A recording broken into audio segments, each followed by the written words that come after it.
Good evening, everyone. Welcome to our workshop meeting, February 27th. I have some zoning amendments to discuss. And co-living is first on the agenda. Everybody get a chance to look that over. I think obviously anything you want to talk about, but scale. There's obviously some provisions in there about parking that make it distinctive from some other uses in the city. On-site manager, 24/7, 365 for up to 40 residents. So with that, anyone wants to make a comment? I guess what was the rationale around, I believe it was only in the CD5 and CD4, is that because we talked about just keeping it downtown for now? Sort of a beginning test run, see how it goes. The idea would be if it works, to let it happen in other locations. Other locations. That was the rationale, That was but we can change that. It just was one of my thoughts when I first was looking at it. I was like, is that because of something we said? And sometimes I don't remember the things we talk about, so. I know we talked about it. That was the initial conversation, but if the board wants to put it in other districts, that's up for discussion. I had the same thought, Sure. Counselor, and then I quickly realized that each one has so many different attributes. Each zone, that is, has so many different attributes, and as we've talked about before, there are a lot of distinctions between even separate streets within the same zone that it would be hard to do all of that in one. In one fell swoop. It was kind of what I thought, but I thought I should bring it up for discussion so we make sure we Yeah. at least talk about the reasoning why we're only trying it in one area. I also had the thought that co-living, rooming house, same breath. I think there have to be different stipulations in those different zones that would preclude certain things that don't apply to CD4, CD5, and so it might be different language. I'll remind the board too that at the last time we were discussing this, we did have a developer interested in co-living. And we don't any longer, so. I wouldn't say that. Yeah, Well, we're not in talks with anybody at this time who is. So by starting out in CD4 and CD5, the hope would be to get a project and to learn from that project. right. And then if it's appropriate in other zones,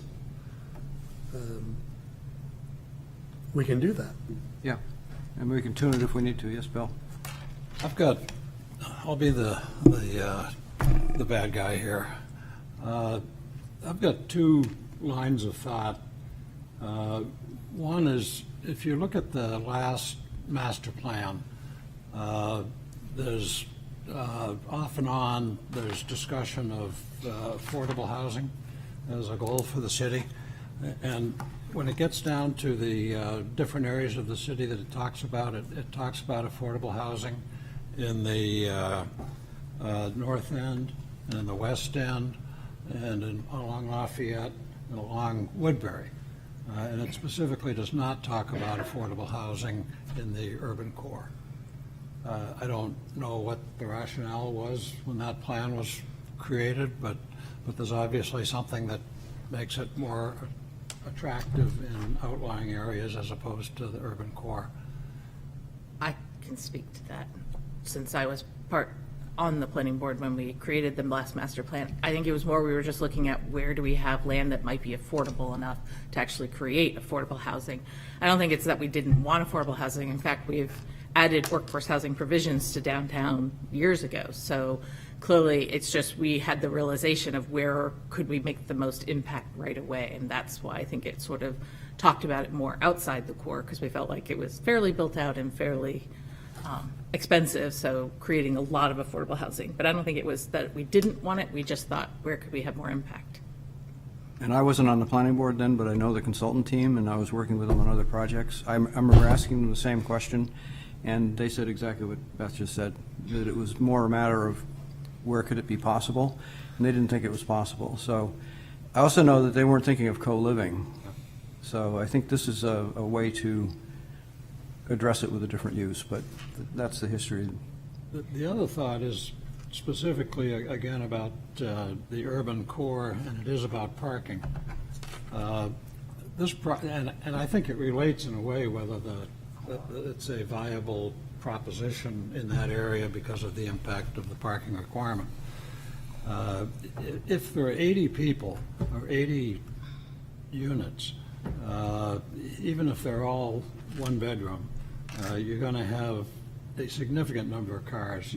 You can argue about the demographics being different, but and they may be somewhat, but West End Yards has, for the single bedrooms and studios, it's a bit over one per unit.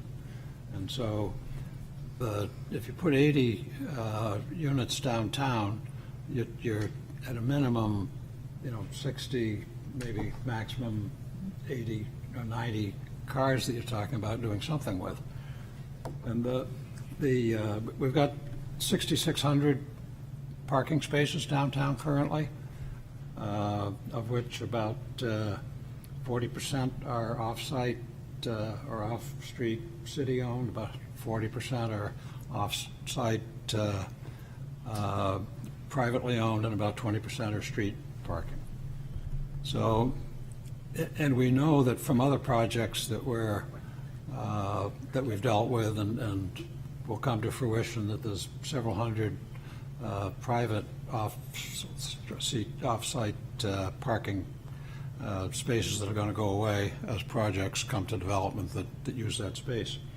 So the problem is going to get worse, it's not going to get better. And I look back to the parking supply and demand study and the proposed parking principles that are on the website as the planning department.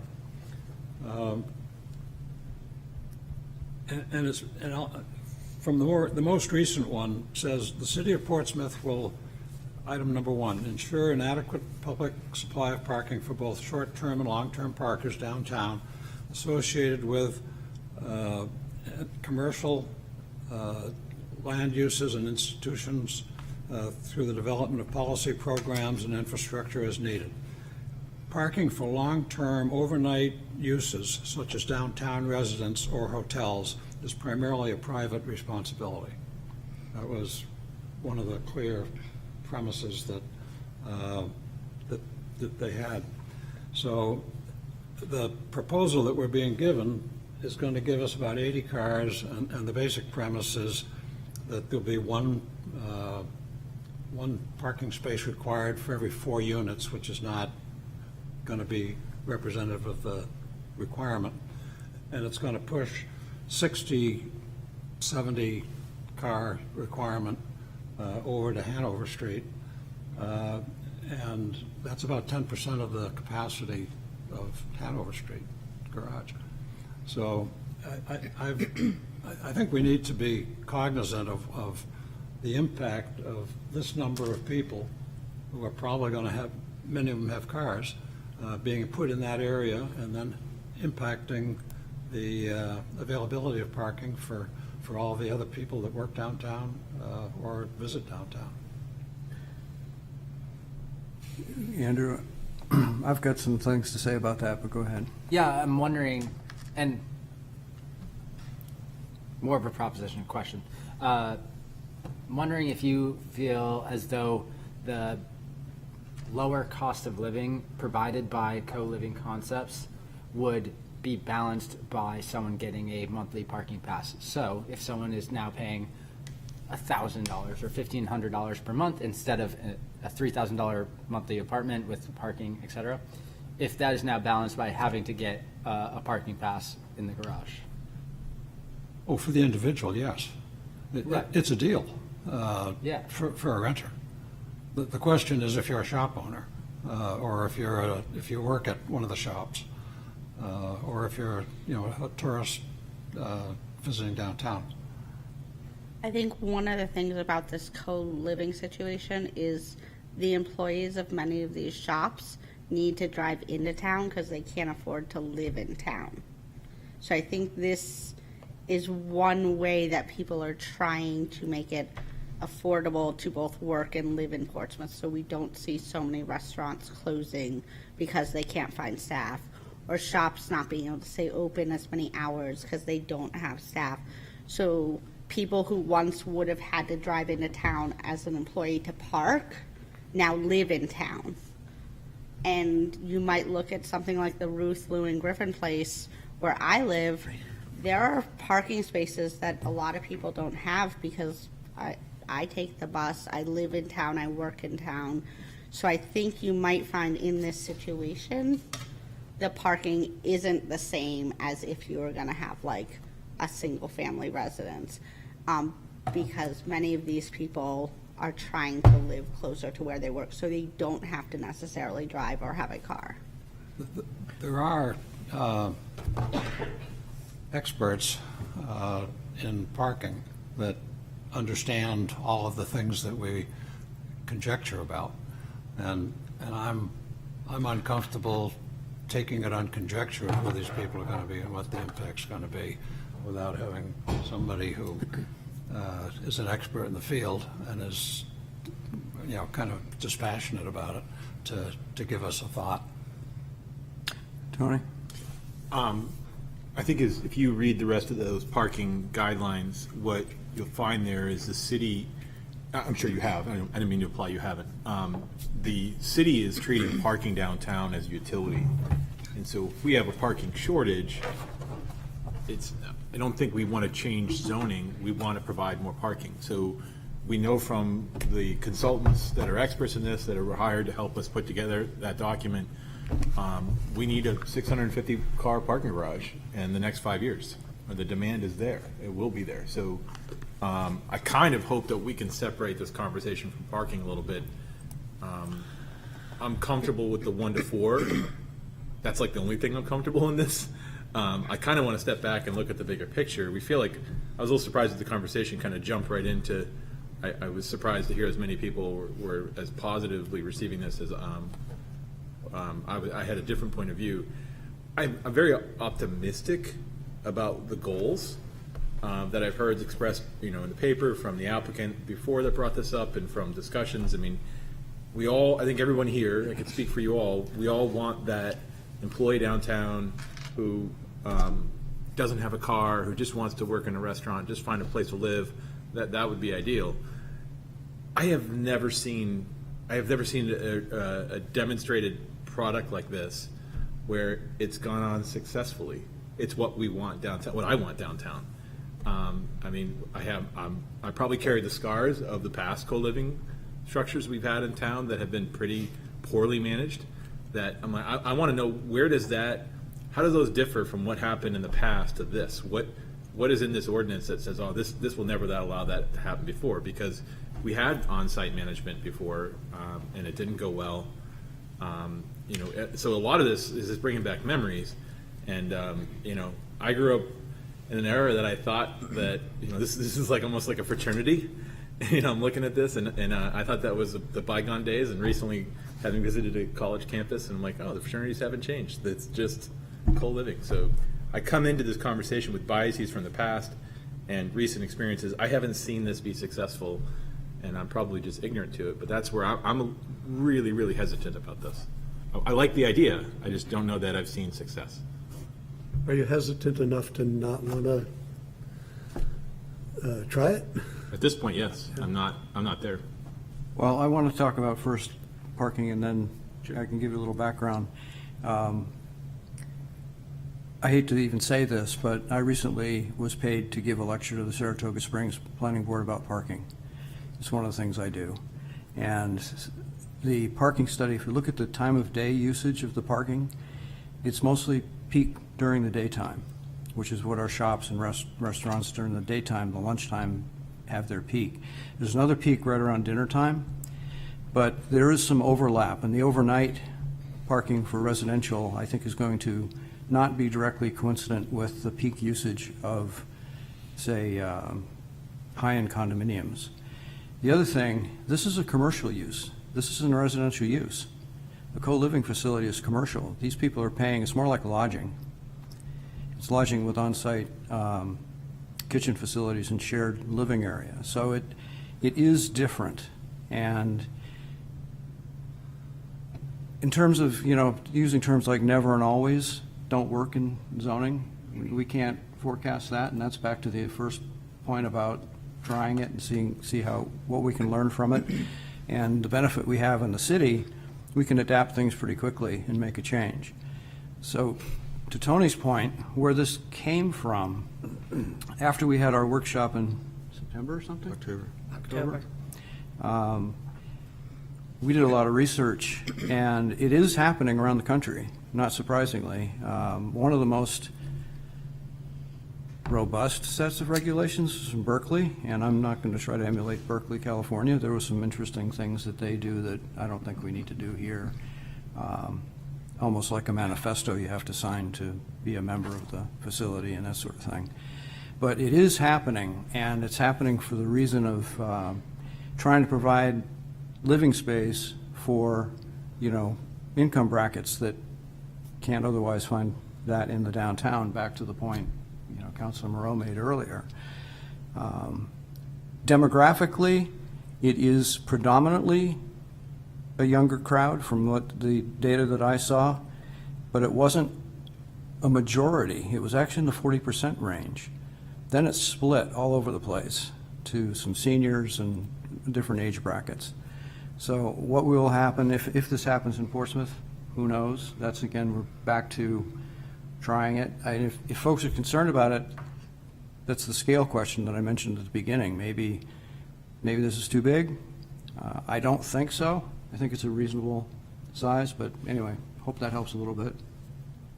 Yes, Beth? I guess we had talked a lot about these pods and not having more than so many people living in rooms that have share common space, right? I don't know, for some reason I remember the number 10, right? So you'd have one kitchen, living, dining sort of co-living area, and then their actual personal spaces would be limited to how many. So I'm trying to figure out in reading this how that is managed, because it seems like you could have, it's limited to 40 residents on one floor. Does that mean one kitchen for 40, one, living room? I think it's harder to get to what I envision in my mind with these numbers. Does that make sense? It does make sense. That's a good question, because when we were talking about the numbers, and we were thinking about the one that was discussed and sort of went away, but we looked at some preliminary plans for that, and so that did weigh into this as a possible model for Portsmouth. It seemed to me personally, having kitchens for every 10 units might be a lot, might make it more expensive. So, the 40, I don't remember where, I've got a folder on this stuff that I can share with the board if you guys want to see it, but that seemed to be the scale that other communities were in that range. 40, I'll share. Same. Like, I'm thinking some of these have 2 people in them, right? So I guess 40 residents could be 20 with 2 people in them. Then it becomes right? the size of the kitchen too, 40 people sharing my kitchen isn't going to work. But. Not mine either. So if I you- guess, so if it you was look at around the- those yeah, kind of but- numbers that I But if you look at the questioned. definition of a facility, that limits it to 10 individuals. I keep forgetting I'm not using the iPad and I have to use a different button. Oh, so So it- each facility, because I wasn't thinking like 10 people, I was thinking like 10 bedrooms for lack of calling them anything else, like Co-living units. co-living units. Thank you. I'm like, what do I call these things, right? Are there any of these in New England? I didn't find any in New England. Other than dorms. These are basically a dorm, like you said, except it's a different fee structure. You pay more in a dorm. You're absolutely right. It is screaming dormitory, it's screaming sorority house, fraternity, whatever, in that kind of juvenile college range. I know that because I was the most recent one in college, and I lived in them, and they were disgusting. But having lived in them and now into a semi-professional career, I have also leased a lot of units in Portsmouth to shipyard employees. every lease that you write for a shipyard employee includes an employee government contract termination clause that they can just leave if they are relisted anywhere else. And it gives landlords heartache a lot of the times.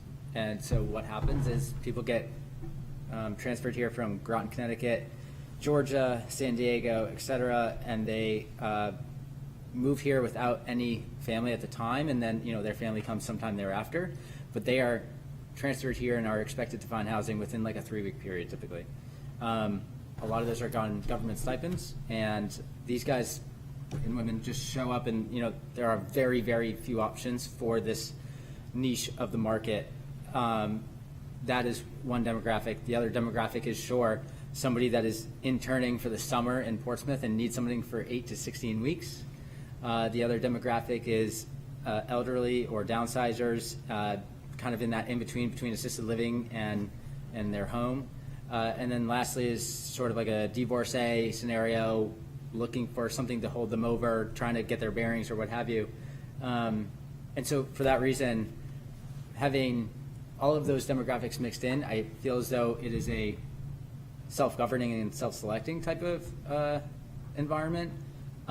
Is that a painfully optimistic stance to take? Yeah, definitely. I can see this going wrong 11 different ways. But at the same time, this does exist, and this exists in places like DC, Miami, California, like Berkeley. And so I would presume it does not exist in New England at this moment because of just the cost of land and the land basis alone. There are several other opportunities or options for people to develop instead. However, your thesis about having the employee downtown with, you know, access to their place of work without an exorbitant cost of living, I think is, contrary to your thought, is enough for me to be like, yeah, this might really be worth it. But I fully acknowledge the potential scary side of what can happen with up to 80 people. Would you have more comfort with it, Tony, if it was not in CD 4-5, like in the Gateway? Does that work better there for I think to manage your concerns? I think smaller and not in the core downtown. I mean, we have such a. The I feel like this is gonna. I hope it doesn't sound corny. It's like we have like an awesome responsibility to protect the core of downtown. It is such an economic engine for us, and so I'm just really apprehensive to you know, if there's something risky, I'm like, no, not going to do it. Not in our downtown. It's too. The value of property in CD4, CD5 is going to require scale, right? Or you won't see a project be successful. And parking is more of a challenge. It would have to be within, 600 feet of one of our 2 parking garages. And any future parking garage would have to be built in CD4, CD5 to be able I to should pull up a accommodate map. properties that are within 600 feet of that. And then everything else is going to require on-site parking, which, 1 space per 4 co-living units is 1 space per potentially 8 residents. Right, so it's not a lot of, The Parking demographics required. I saw, it wasn't mostly couples, it was mostly singles, but we're allowing but you could couples. potentially It could have- potentially be, sure. Tony, is there certain language that would give more buffer? You don't have to convince me. Like, you guys might have enough votes without me, and so don't worry about that. I'm trying to express my concerns. You're co-chair now, Tony. You, Oh man, It's called, I it's acknowledge looking for that. consensus. I carry a big pencil. I guess. I'm looking up the zone. I want to see the maps. So I really think that as much as Tony has said, sort of protecting the core of downtown, I think this is actually, in my view, protecting the core of downtown because we have so many people that work in downtown that don't have a place that they can live within walking distance. And this would be a way for a lot of those young professionals. And honestly, I see retirees really enjoying a place like this because it gives them much less maintenance because somebody's actually cleaning the kitchen and cleaning all the common areas, right? Because it is have on-site management that actually is professional and actually does their job. I see this as a way for people that are lonely, that don't want to be in that big house anymore as a way to actually have people that they can converse with so that they're not lonely and that they have other people that they're living with at the same time. So as far as it might not work for some, I think it works for others, but I think this is a way of actually protecting some affordability in our core that I don't think we could do any other way. The professional management is by far the Key. most critical piece and the enabler here. You can't have an apartment building, a hotel, a restaurant without that caliber of management. And I think, sure, the stigma of concepts past, co-living units past, I would 100% agree with you. I've seen, like, the one that's still remaining in Cabot Street, it's not my favorite building in Portsmouth, and there's reasons why. Like, I think that the threshold of professional management, the live-in management, and then also the agreement that people will sign will, I'm sure, include some variation of a three-strike policy or some variation of, that does not allow it to be flagrant. And to me, I think that's probably a nice buoy to this, is that there's another level of protection once it's in place. Yes, Bill? There's one organization a little bit like this on Middle Street, where the two key elements of it, I think, are the dynamism of the fellow that runs it Yeah. and the size, which I don't know if it's 10 or 15 people or so. So you have to have that one successful because of those two elements. If you make it too big, so that the manager can't really manage it, or if you don't really somehow have a right manager. And while acknowledging that, because it's accurate, I would be curious how this language would be written if we did not have a potential current project being proposed to us, and if the number 80 was not something that was previously mentioned. If that number would still be that high. I think it would, based on the conversations that staff and I have had. I don't think that would have changed much because, again, to Paul's point of scale, I think to do this, you're going to have, a certain number. And that's why, as a part of this, it's not in here, but the rooming house, boarding house provisions that we have now. Boarding house, to me, is a 19th and earlier century concept that worked then, but maybe isn't working as well, hasn't worked as well recently, and I think maybe that's some of your bad memory. So having an up to 10 threshold being for those and over 10 being for these. The other thing we've talked about is annual inspections by the fire department, just in the common areas for fire safety and that sort of a thing, and an annual certificate with the city clerk, where the manager would provide certification that everything is in conformance with this, and if it's not, it has to come back to the planning board. So there's more to this than some things like it, even though there's not much like it. And just the other thing, I was looking while you guys were talking, in many cities much bigger than Portsmouth, this is happening because office space is being converted. Office space is just vacant everywhere, and they're trying to come up with ways to use it. So that's in large cities, it's happening in that fashion. One thing that might get me there, is there a way to tie this that it can't be the only use on the lot? And maybe I missed it. And that I could see it being far more self-regulating if, the penthouse of the building is market rate and the lower floors are not, kind of mixed, because, one's not gonna, has a higher level of rent and they're not putting up with, behavior that we've seen in the past. And if under the same management company, it's gonna get fixed really quickly. That would give me, Well, in the downtown overlay, you couldn't have this on the ground floor. Right. but it doesn't have to be all floors.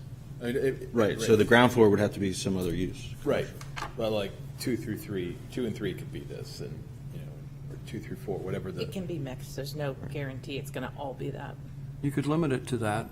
You could also put a quantitative limit in, which is done for some uses like smoke shops, adult bookstores, other things where you want to allow something but not a lot of them. I misconstrued your point. You're meaning that the tenancy on the first floor is probably going to drive the management, from being a higher concern.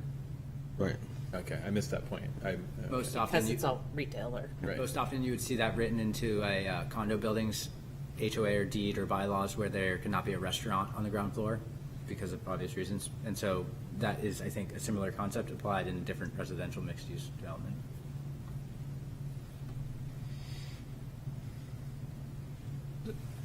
Bill?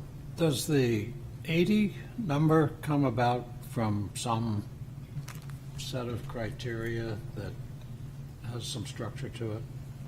Or is that? Based because on looking that's- at ranges, and it came up, the range that I remember seeing was between 30 and something well above that. That didn't, it sounded like too much, like in the 70 to 80 per floor, which that's, big buildings, much bigger than downtown. And that would be one manager per 80? No, Per 40. Per floor, Or 40. 40 co-living units, which could potentially have 80 people, but likely will not. Right. And it would be live-in management, right? Excuse me? It would be live-in management for this? Is that- Yes. okay. like an RA. Full-time on-site. That's the exact language in here. Is there something that is bad about being full-time on site in the sense of, are they less likely to want to correct things because they live there too? It's like, I don't want to tell my neighbor to pick up their dog feces because I'm living here and, next thing you know, they're going to make my life miserable. Is there any of those concerns or? I would assume if their job is tied to their living arrangement, so if they're the live-in, like an RA, if you're not doing your job, you lose your housing as well. So I would assume that would be kind of a self-regulating, like, if I'm not taking care of this building, I lose my job as the live-in management, and I would assume you lose the live-in part as well. I've seen the live-in manager experience in Portsmouth, and it was no better. It was not a good situation, and all the problems did not stop. There wasn't a wall all of a sudden around the live-in manager. It was the same problems, the same behaviors. So. Was that like in a house-type setting, shared space, or It without was being? like a 12 to 20 unit building near the downtown. I mean, this doesn't require, it just says at least one full-time manager on site at all times, so it could be they come here to work and then, Could be in shifts. Oh, it could be shifts. Yeah. Okay.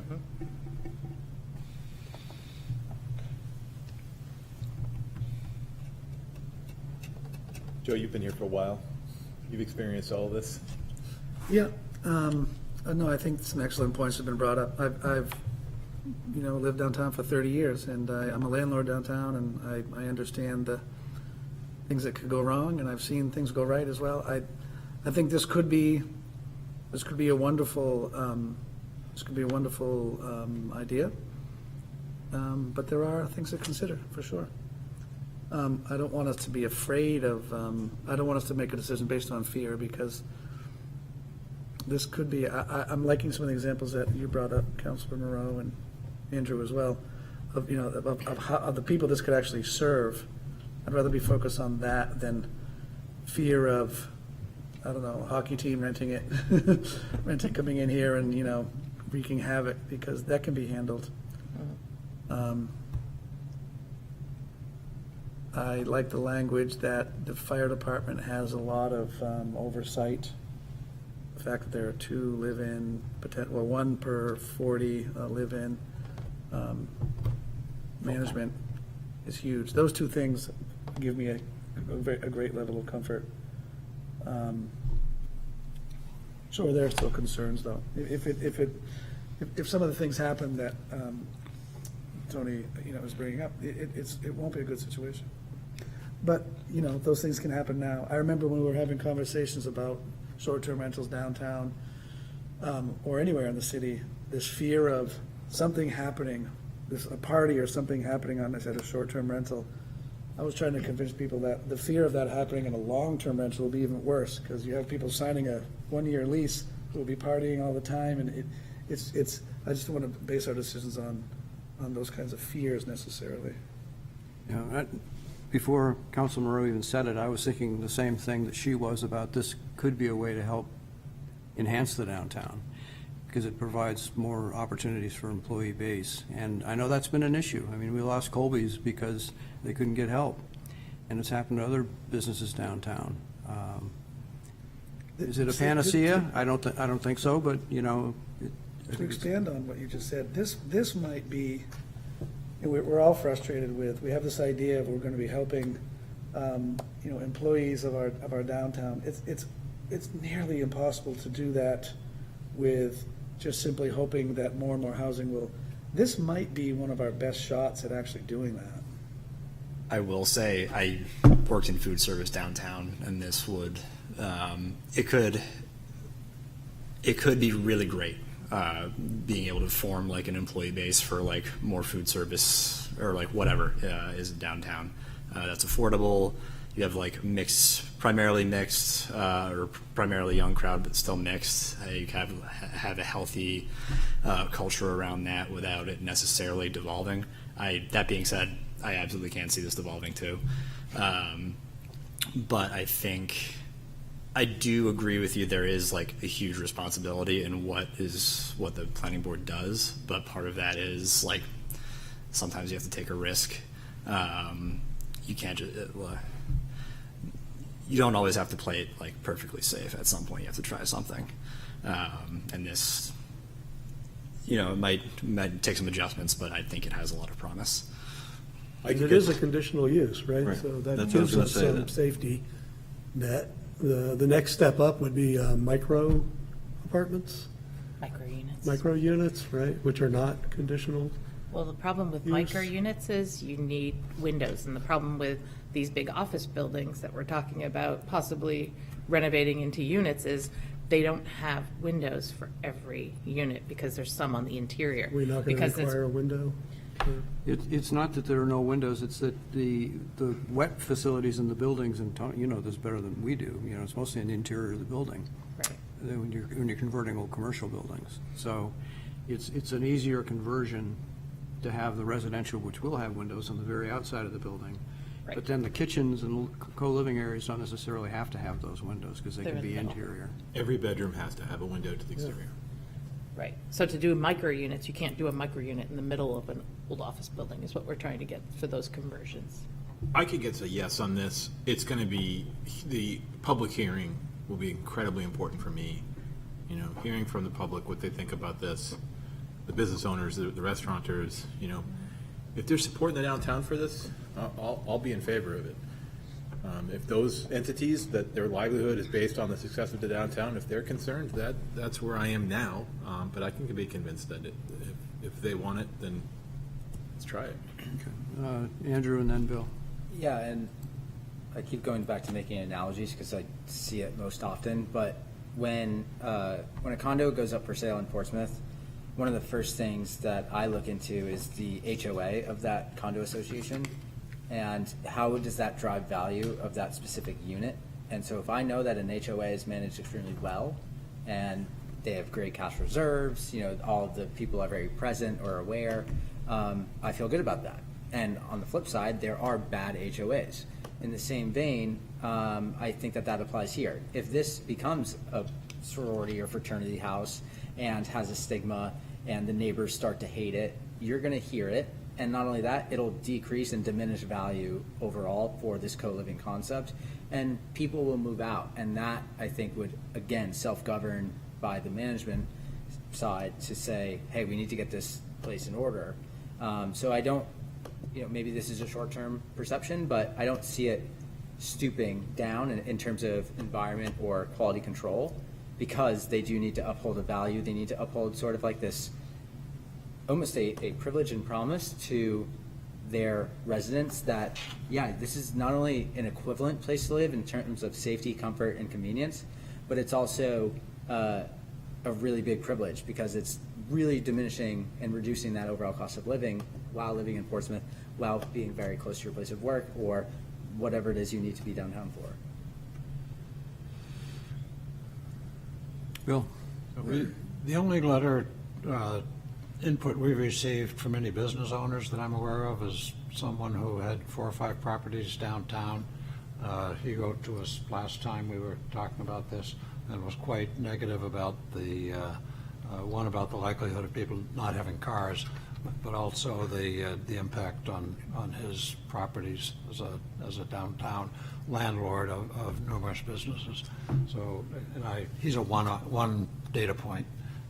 So I've got a question of, we're talking about from the point of view of the people who will be renting there, or the property owner of this property. Is there any input from other property owners that we either have or could have? We got letters, but I don't think they were from businesses. Right.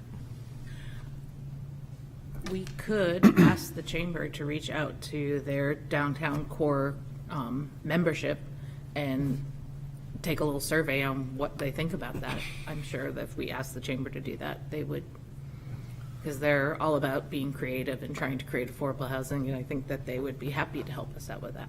I'm a member, I'm happy to ask them. Yeah, Ben would be all over that. He would, that would Could all also, be all of it. at the same, sorry to interrupt. Go ahead. At the same time, as we're asking the chamber, I do agree with you on the parking scenario where are we cannibalizing retail parking opportunities for resident parking opportunities? And yes, it is a commercial use. I completely acknowledge that. We could ask the city to give us sort of the trend line of when Hanover Garage is busiest, emptiest, et cetera, and so that we can see visual data on will overnight residents here impact the availability for retail parking. I think that is a viable solution. Just one minor observation I'm making, and I would hate for, one minor observation I'm making, and I would hate for the public to hear our comments right now, and I don't think our concerns about the success of this or the failure of it, I want to make sure that we're not casting a light on this population as being irresponsible or not responsible enough to withhold up their end of the bargain. These are hardworking individuals that have a need, and I just, for a moment, I felt like we were really questioning whether or not that population could pull it off, pull their responsibility off, and I don't want us to be in that place. Good point. It's also not that population necessarily. Right. I think before you got here, I was saying, from what I had seen, the demographics weren't just young people, as horrible as those young people are. You know, We were all young ones. you know, it's a mix, and for reasons that Councilman Rowe mentioned, you know, it is attractive to some seniors as well, because it's going to be a more affordable thing. But it gets more people downtown. One last thing on the parking, it will put pressure on the downtown parking, and I brought it up at the capital improvements plan discussion with the council. We need to start planning for another parking garage, and there's a placeholder in there. This will put more pressure on it, for sure. Even if they only use one space, it'll put a little bit more pressure.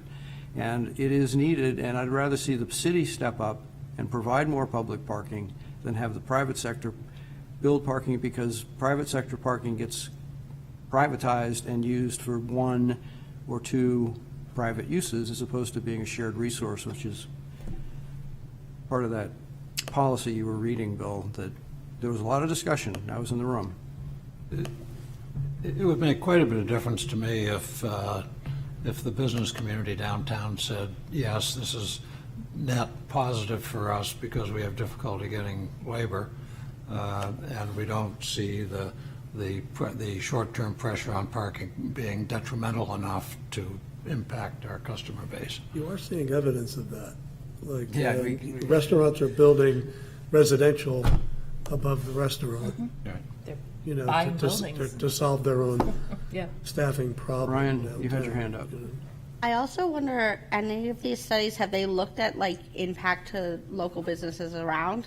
If there's, 15 people sharing a kitchen, I might go to the restaurants right near me if I can walk over and get food at a restaurant near me. And Portsmouth has a plethora of restaurants. So have we looked at how having residents in the winter time, maybe when businesses are a little slower, so tourism's a little slower, will impact some of the businesses downtown? I work at Tugboat Alley on Sundays, and some days I see like 2 customers in the winter months.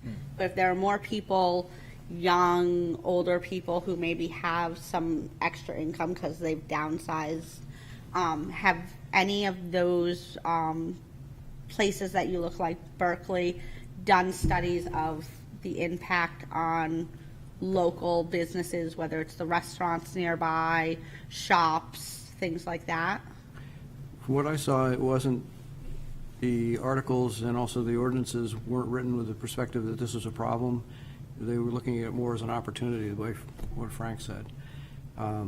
What I'm hearing, what the board would like to do is maybe reach out to the chamber and get some parking data and maybe have another discussion. I mean, I feel like we should move on this, but I don't want to push the board, so. In addition to those two things, should we try a little harder to find examples of where this might exist somewhere else in the country?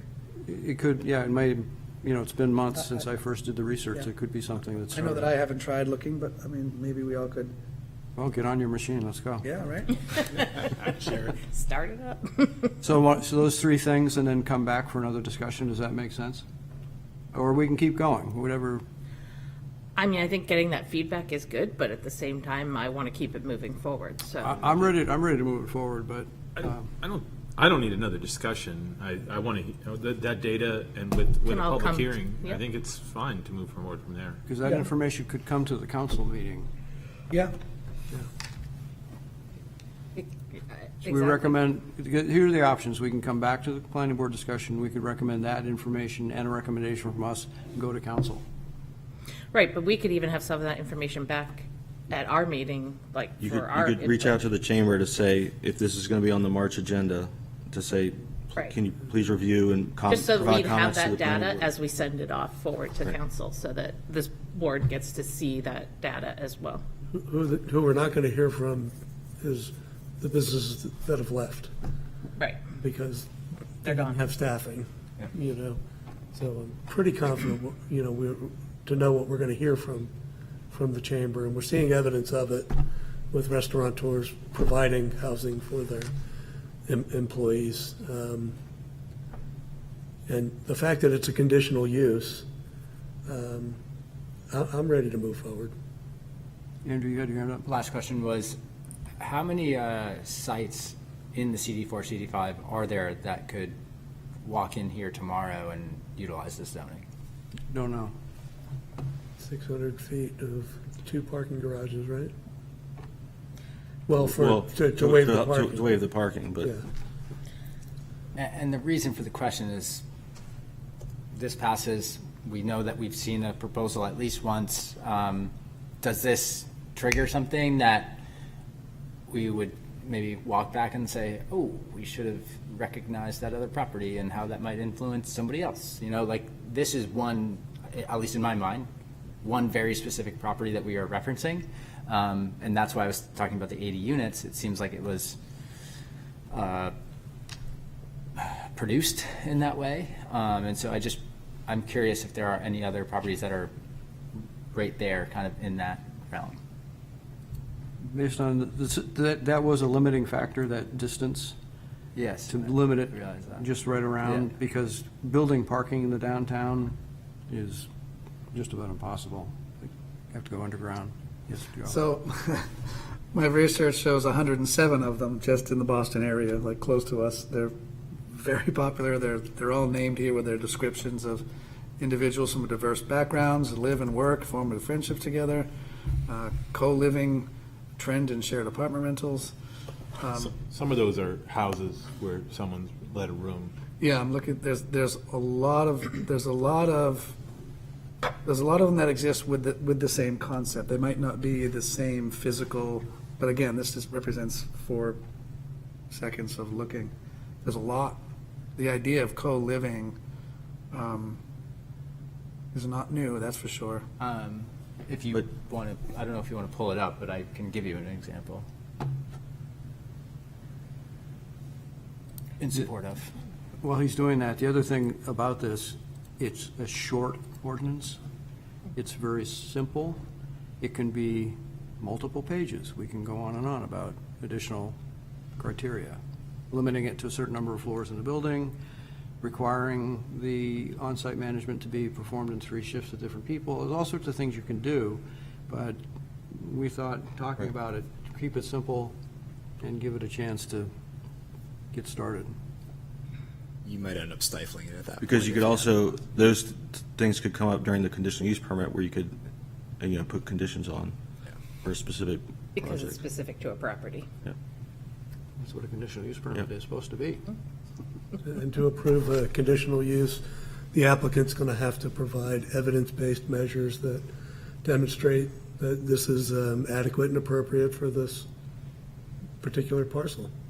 And that's the kind of oversight, I think, that's going to address a lot of the concerns that we're hearing tonight. Yeah, I agree with that.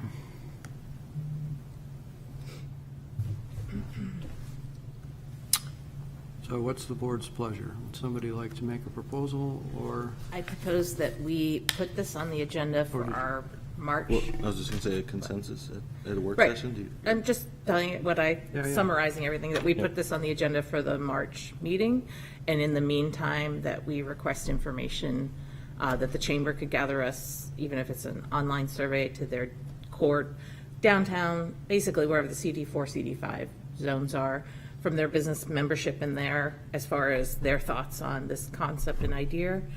And I think there was some parking data you wanted as well.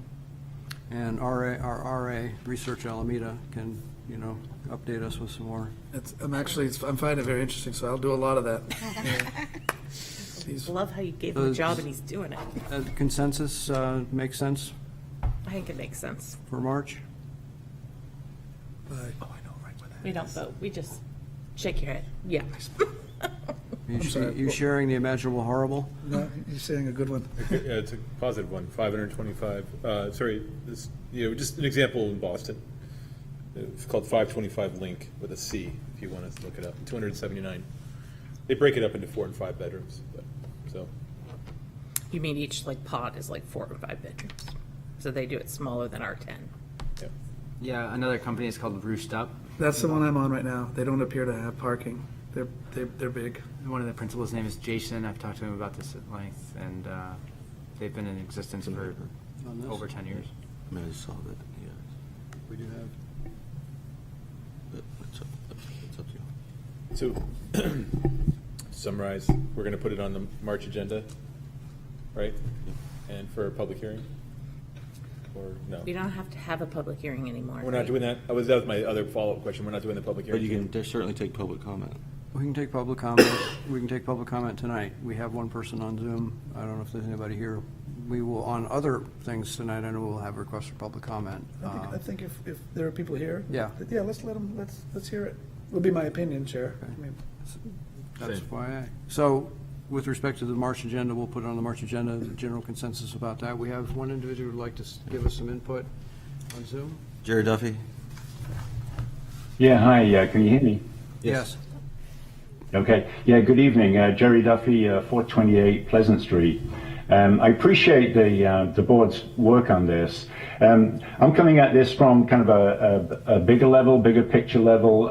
We know that there's an unmet demand for about, give or take a couple of hundred, about 3,000 rental units in the city based on the housing market study that was done a couple of years ago. And that, that's comprised of various need categories, and there's probably 4, 5, 6 of them. And of those categories, service workers is one of them. I texted Ben Van Camp today, and we figured there's probably a population of around 1,000 service workers in the greater downtown area, maybe more during the warmer months. And it's a critical issue in terms of housing these workers. So the co-living concept, and it is a concept that I hope will be seen as that and can be adapted for various other zones, districts in the city, is a really good one. A lot of the service workers are younger people, and their living needs, and when you're a 20-something or a 30-something, are different, right? They don't need a lot to call home.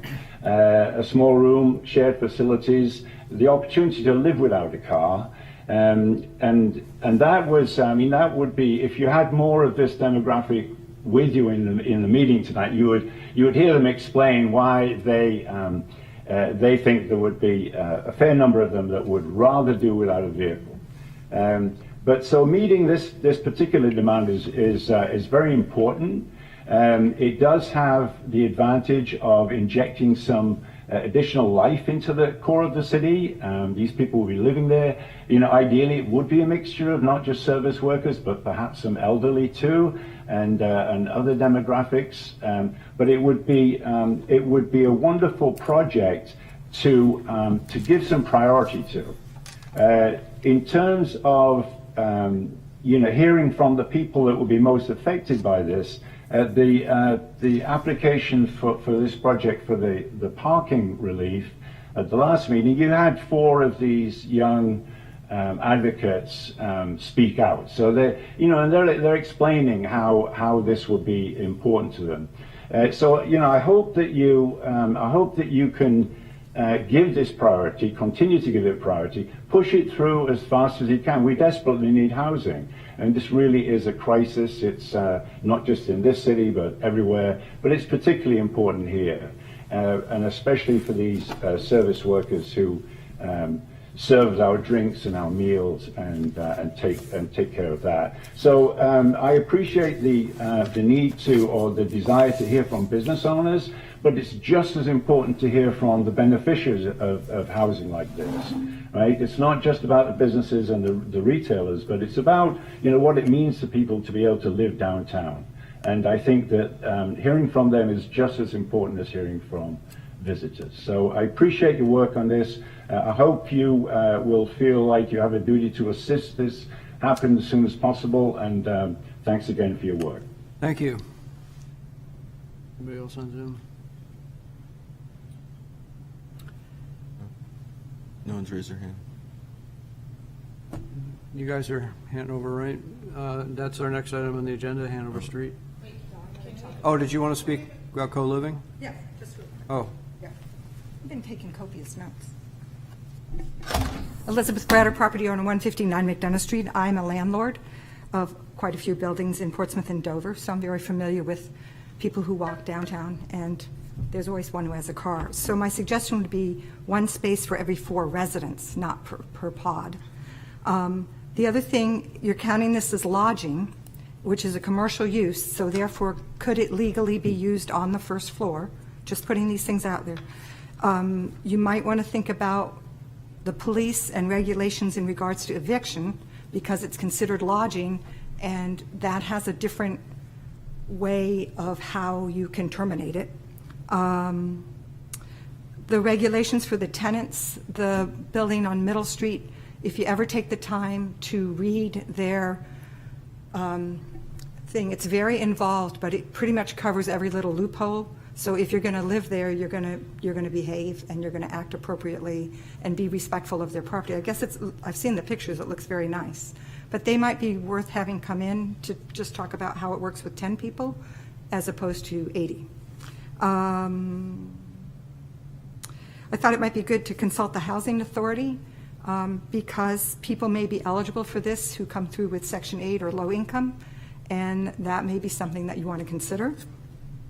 And the turnover rate, is that going to be regulated in any way, shape, or form? So those are my comments, and we'll see. Thank you. thank you. The 30-day minimum turnover rate? I didn't say there was one. I just said that there, I don't know if lodging has that. We have a 30-day minimum. Yeah, Is that what you have on there? Yeah. Okay. 30-day minimum occupancy.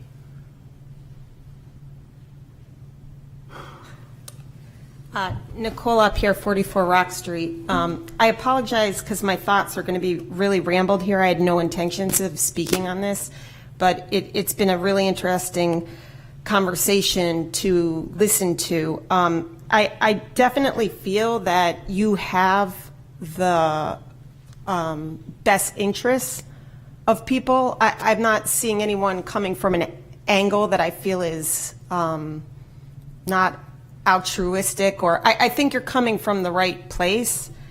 So I appreciate that. But someone used the phrase, "Oh, we're going to try it." I think the gamble with this is the size. I my husband and I, we love to spend any disposable income we have downtown in restaurants.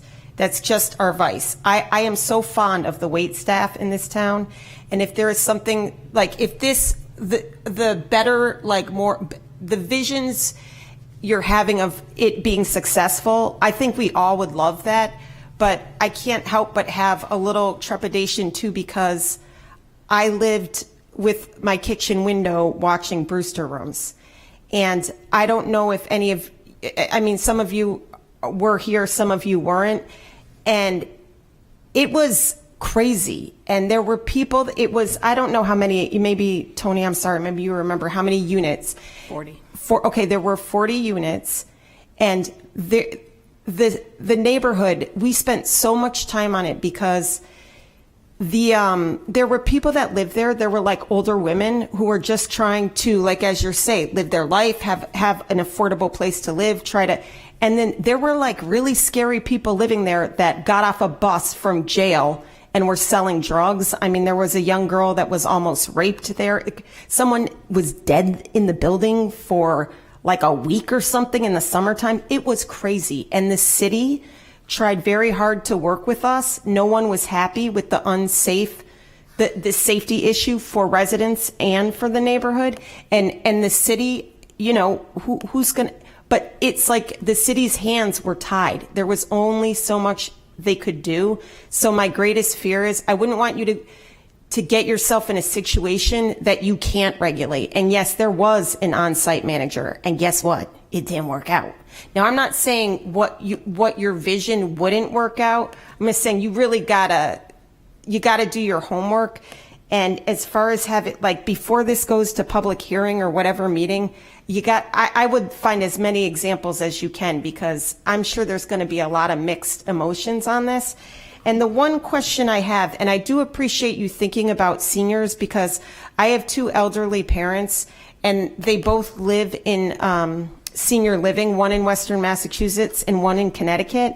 And having witnessed them grow older, I just don't personally see this as being senior housing. I think this would be more for maybe wait staff or like people working downtown. So I would like to put on your radar, we need more senior housing all across this country. And I think that seniors are often forgotten, but I don't really see them being a part of this mix. But I don't know of any communities like this. I'm not saying I'm opposed to it. I just have like a lot of thoughts running through my head. So the biggest point I wanted to make or say was, can you make it a requirement to work downtown to be eligible for this housing? Because then maybe that way you would get the vision you want. I don't know, just a thought. Because I don't see seniors being interested in this. I don't envy what you have in front of you. I just wanted to share my thoughts. Thank you. Thank you. Ms. Joe. I too remember Rock Street. It was awful. It was horrible. Brewster I'm sorry, Street. Brewster, not Rock Street. I love Rock Just drag him through Street. the mud. The situation on Brewster Street. No one remembers it more than me, who Yeah, lives around you the too, corner you from too. it. Yeah, a lot of us were here. It was awful. And we will learn from that. We have learned from that, and yeah. Is there language in here or a provision in here that would allow us to learn from it in a very formal and noted way? Well, that place did not have a commercial entity attached to it, for one. Yeah. That's It where, also didn't have professional management. That was the other it met the thing. criteria. I think it did meet the criteria for professional management. I mean, again, we are using very optimistic thoughts of what professional management is. If, by God, for some reason, the owner of this building wants to not use professional management here, it could very well end up like Brewster Street in the management component. One thing to add to this is, I was looking at these properties that are these co-living in Boston, and they ain't cheap. I mean, some of them are $3,000 a month for a one bedroom, and so I don't think we have anything attached about affordability in this. Right now, it's just, it's one bedroom. This could be Market rate.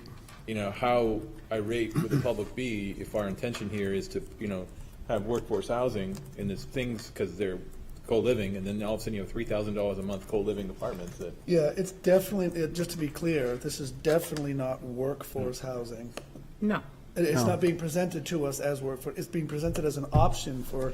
It's a different housing it's a- type. it's It's a not different housing assisted, it's type. not assisted living. The seniors that I found living in these, they're fully ambulatory people, and they're not at a stage where they need, living assistance. So they're independent. I think it is geared again towards the younger demographic. And, we could put a limitation, we've got a minimum, we could put a maximum size on the living space as well. Can we put an affordable component to it? We could, we do, CD4, CD5? Under this conditional use? I'm not sure how that would work under even, because you're talking about federal regulations, right? And they're based off of one-bedroom units and. And the other thing is, one way to judge affordability is, there's no quick options. There aren't necessarily any 30-day options, which would make a quick visit for an employee or a seasonal person affordable, and there's no other option for them other than Their car. staying in a hotel, which is not affordable. This might, in a weird way, Tony, be very affordable for someone. This might be their only option for a short period of time, and they need it just for a short period of time. Whether it's to serve downtown or, they're a resident that, someone brought up Seasonal examples of employee. transitional, they're going through a transition, or they're visiting, who knows, a visiting professor, a grad student, Visiting nurse. visiting nurse, there's a huge need for that, of course. Yeah, I think it'll be interesting to get outside input. yeah. Let's see what the. Yeah, what the but I'm people- happy that it sounds like everyone is open to the idea. We just need to- We'll get some more data so we can, Yeah. and we'll also get some input, which is Yeah. what we do. That's what we do. Thank you. Thank you. Good discussion. Hanover Street, did you want to make a quick presentation, Sure. Peter? Give Well- us a little background. Everybody had a chance to look at, maybe not all the links, but Yeah, there's a there lot were of history here. There were a lot. And I was going to start with what was actually presented back in 2020. Which is basically what's being proposed. Correct. And some things have been, some zoning amendments have been made since 2020, like requiring a conditional use permit in the North End overlay. Some height changes were made in 2022. But what's on the screen now was what was proposed in 2020, moving the downtown overlay district in line with the North End overlay district. So the North End overlay on the map is the purple circles, and this line here is the downtown overlay, so that would move to meet and be, follow the same boundary as the North End overlay. That was one of the changes. This change was for height. It currently is different. What was adopted in 2022, and it might be easy to toggle to the zoning map and map geo to show what is currently in place. The brown area is 2 to 4 stories or 50 feet. The green represents 2 to 3 stories. That's what exists today, and some of these changes were made in 2022. Go back to, and then the larger zoning change represents making these parcels CD4 right in the middle here, where they currently are CD5, and then the 361 Hanover property on the corner here, the front of that would be CD4L1, and the boundary of that would be where the downtown overlay and North End overlay district runs through the middle of that property, which I can show you on the zoning map here.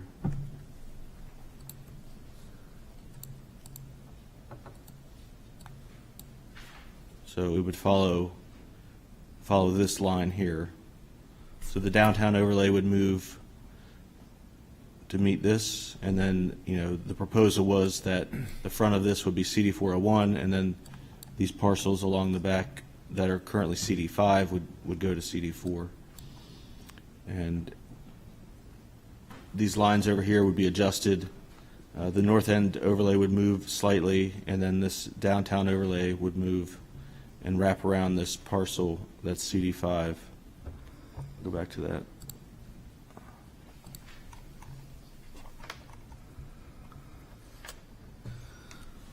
So again, the downtown overlay would move around that parcel, and the north end overlay would also move. So those were the changes in 2020. The work session in October, you had some other discussion about some other options, possibly CD4W, which I don't think makes any sense because that's really down in the west end. Let me bring up another slide that compares the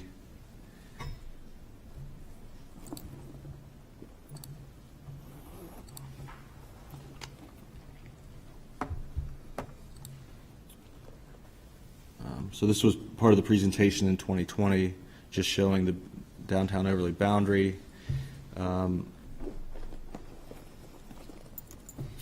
where the revisions were going to be made to the north end overlay and rezoning of these properties from CD5 to CD4 and CD to CD401. This table shows the difference between the three districts, CD5, CD4, and CD401.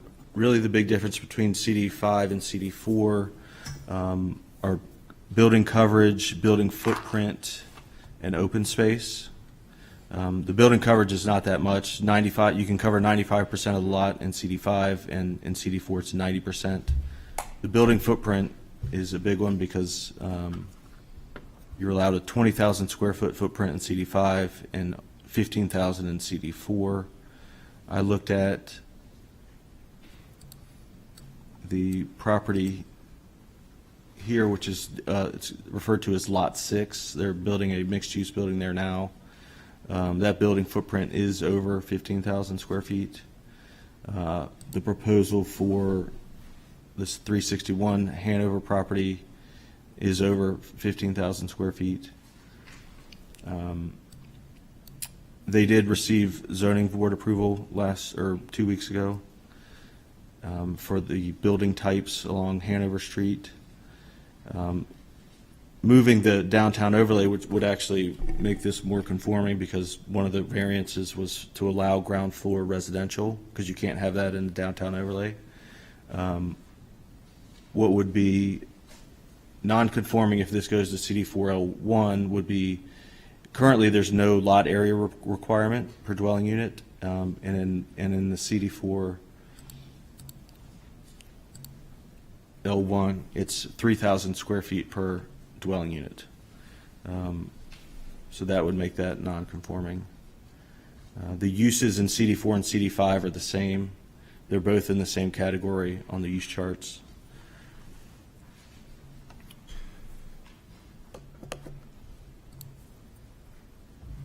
So let's see.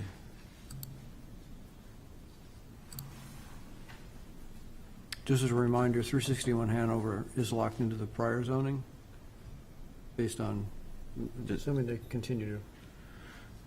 Right, so if they move, they seem to be going forward with this variance plan now. They did get design review approval last spring for a larger building, but I think they want to move forward with what was approved, and they've gotten zoning board approval, and I think they're going to start moving forward through TAC, which would vest that.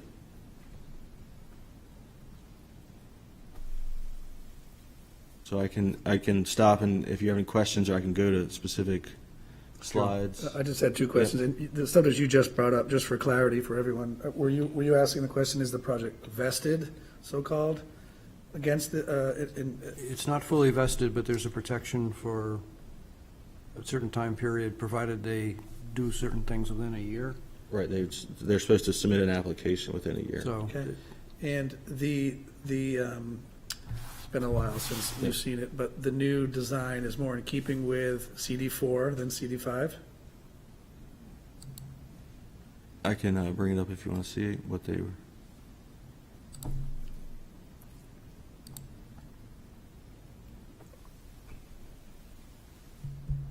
That's of interest, but it's almost irrelevant. Right. Okay, that's fine. So Yeah, I'll just you say have to that. be careful about Right. that. Okay. Yep.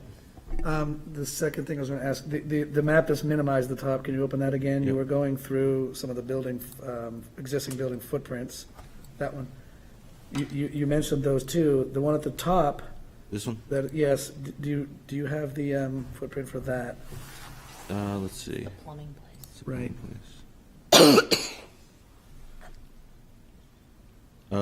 First floor is 19,000. So as it exists. So as it exists, it conforms to CD5. It would not conform with CD4. Is there anything in the term downzoning that we need to be concerned with in this effort? Are we in danger of downzoning anything?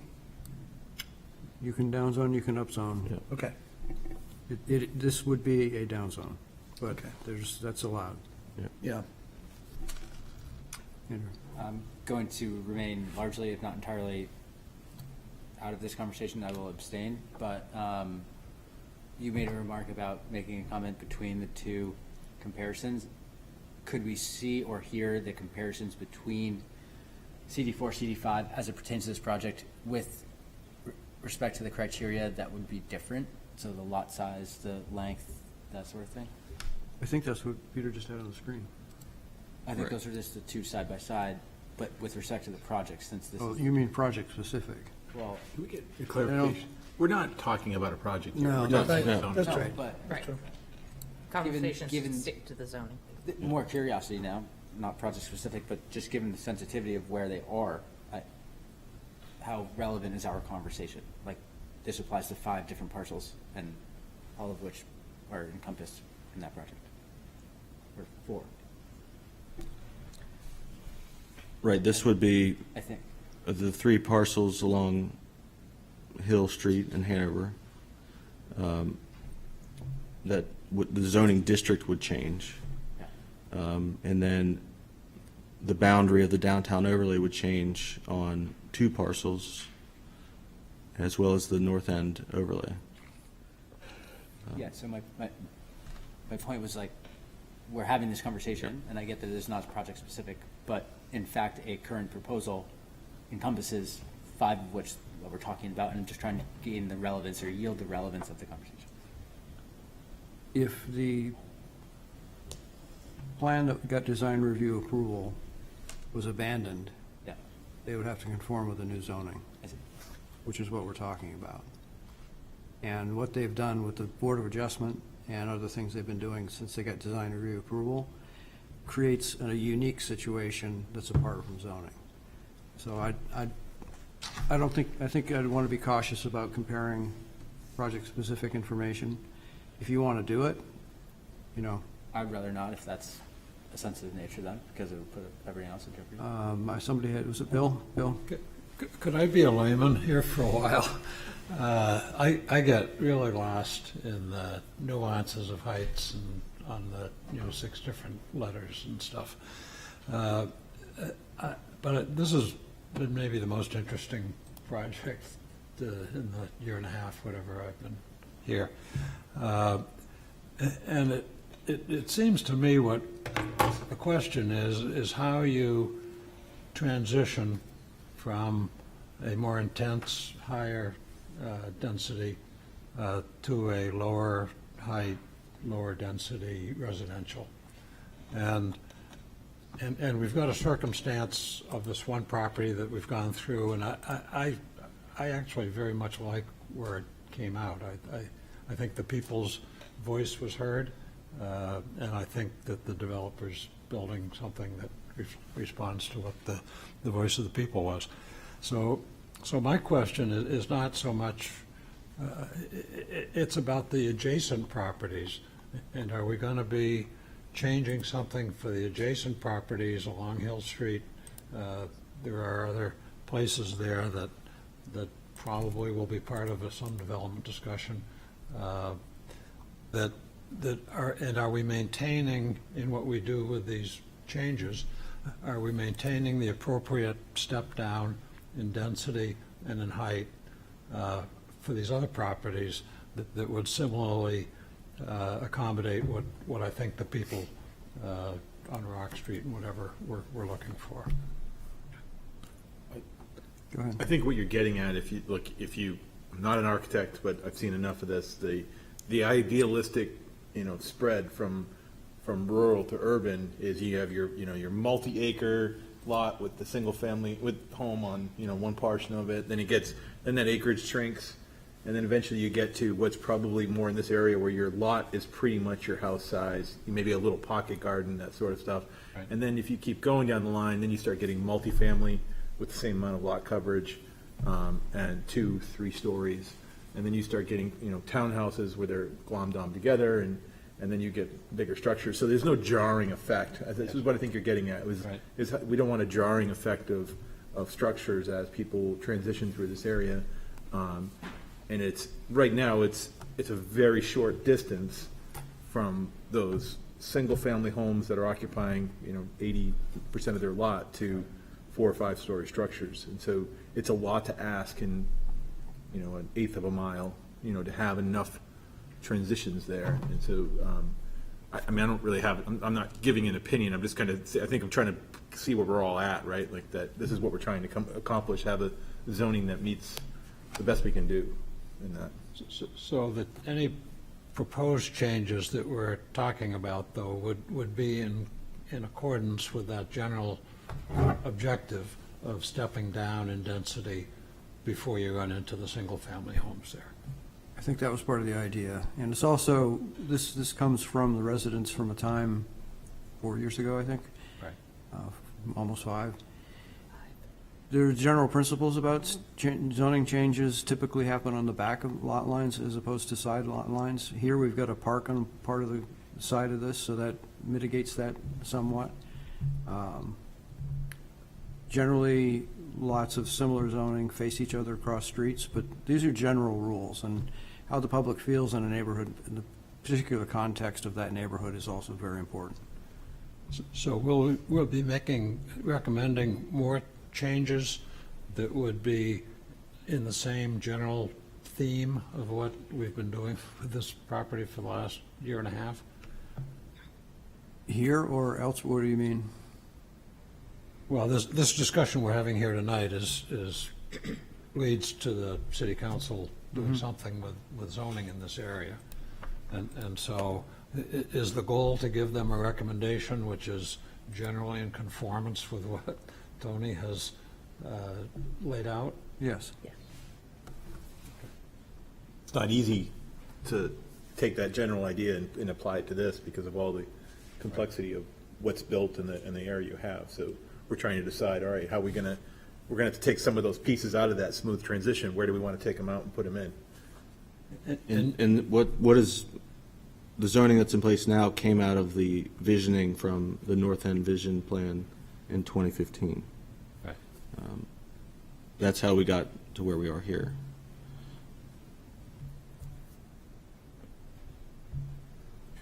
I speak like I'm super informative on this stuff, but I share Bill's thoughts. Can you quickly go through, I know you said it, I was very quickly, the dark black line there is That's the North End Incentive Overlay District, where you can get additional height, footprint through a conditional use permit process. Okay. The thinner dotted line is the downtown overlay, which encompasses most of downtown. But in that area, it currently captures Peter Happy's building? Yes. Over here? Yeah. It currently captures, and we're talking about pulling that back. The downtown overlay does, and part of the North End overlay, see only a portion of that. Yeah. And so the plan was to kind of just make this a little more follow lot lines. It's kind of an odd location of And where. it's a single-family home effectively there now, and so to have that not allow first floor residential doesn't make sense. And, Right. Right, and so, okay. And then part of this zoning historically was that the thought process was that the front of the building was going to front the garage, right? And so that's why the higher incentive was, it felt like it was okay. I'm trying to go back to the, I believe you're correct. Yeah.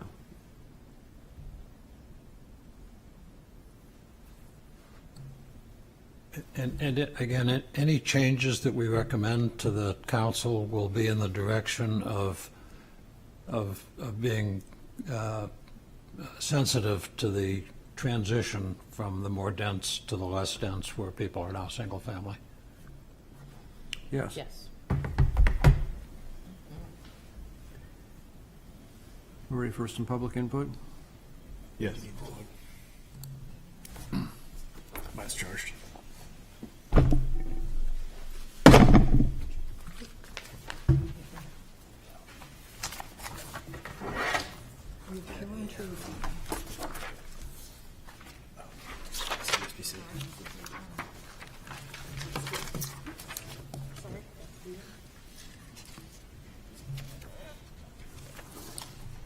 Liz, I saved mine from last time. You'll be happy. You'll be happy. Oh, is it different? Yeah, you're going to need that. But again, whoever developed this, it's very well done.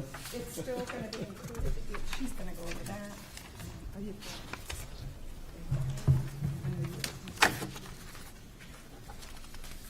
Here.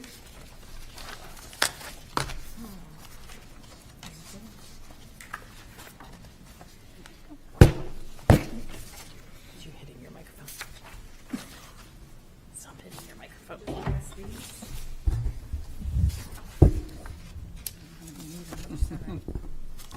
Just a little piece of paper for you. I have it on my phone. All right. Peter, can you put up Nat Geo for the heights, please? Good evening, Elizabeth Bratter, property owner, 159 McDonough Street. I just want to give you a little background in all of this. So if you look at your little map here that I gave you, the beautiful color one, hopefully everybody got one, you'll notice that the area we're talking about is in Hanover Street, and it's green. This map, sorry, I'll be passing those out here. So this map here, it shows you that area is green, and that's called MRO, which is Mixed Residential Office. Then, if you go and look at the schedule of uses, which is the next page, you can see that the city of Portsmouth said, oh, MRO uses should be the same as CD4L1, the lowest zoning we have in the character districts. So the only reason I bring this up, this happened in 2015. And the only reason I bring this up is to re-clarify for you how the zoning was so badly chosen. The zoning that existed, MRO, was changed to the highest zoning in Portsmouth, next to a neighborhood. And it wasn't really for a few years that people understood what that zoning means. Because zoning is very difficult. You guys are on the planning board and have to learn zoning, and often people have explained things over and over and you're not still sure. And I tried to learn zoning as quickly as possible. And it's hard, it takes years. It probably took me a good 3 years to learn the zoning. But it was real apparent that something went wrong here. There was a land trade by the city, and part of that land trade was that CD5 zoning. So at that time, Islington Street was also rezoned, and it was part of the Central Business District. Yet, it was zoned CD4L2, also a low zoning, because it was between two neighborhoods. But if you look at downtown, downtown is still the central, it was considered Central Business District, and it has all kinds of different zoning. So that's just to give you a little background as to why the neighbors are showing up after being blown off for 4 years. When they finally understood that they could come forward and ask for a zoning change, and repeatedly were sent somewhere else and said, we're not working on that now, while other zoning changes went through. So that's just a little history on that. The neighborhood is asked, and that's what this sheet is like it's a short sheet of what is being asked for. So the neighborhood has asked that the zoning be changed to CD4W, where it's CD5, except for on Hanover Street, and that's where they'd like it to be the CD4L1. And the reason for that is because all of Hanover Street, allow me to stand up. You have no microphone. Don't touch it. I know. But you don't have a microphone, and that's the Liz, problem. you can grab have to- the microphone up on the podium. Oh, okay. Sorry, I move around a lot. So the CD4L1. Might need to be turned on. Now that I can. It might be on the bottom, or I think I got it. All right, there you All go. right, so the CD4L1, if you look at it, this is Hanover Street, this black dotted line is Hill Street, and this section here was made CD5. Yet when they rezoned that, everybody else on that street was zoned CD4, L1, okay? These yellows around here are GRC, which is all residential, and then this all green is municipal. So that's city-owned property, it's a park, and now it's the parking garage. But it wasn't before, it was, they had like I have a beautiful picture of the old thing there that was there. So that gives you a little bit of background.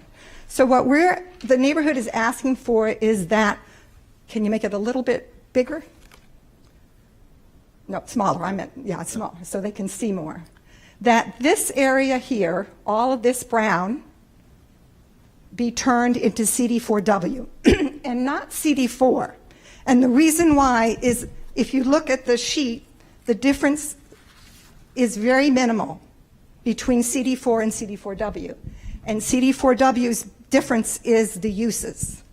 So when you have a CD4W use, you have, you don't have, wait a minute, it's on my little list here.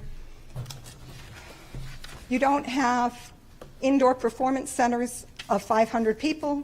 You don't have 500-room hotels. You don't have restaurants up to 500 people. You don't have shopping centers. You don't have nightclubs or bar up to 250 people. And you don't have 24-hour convenience stores. So that's just the real significant difference between CD4 and CD4W. Now, it's my understanding, I'm going to turn this off.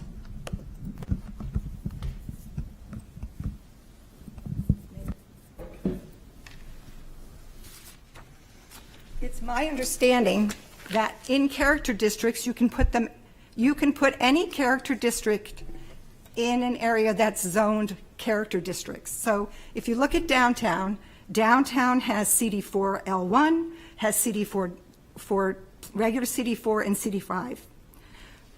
The reason that CD4W was made was because there are so many factories, old factories down on that end of Islington Street. But there are still two in this neighborhood. And one is the old Safeway Storage, which is 135 McDonough Street, which to this day is still zoned MRB. And the Steamship Company, which was formerly MRO and should have been changed to CD4L1 if we follow the MRO things. So just to point that out. The other thing that the neighbors are asking is that the area be changed to, for the height, for that whole street, can you change it to the theme's height?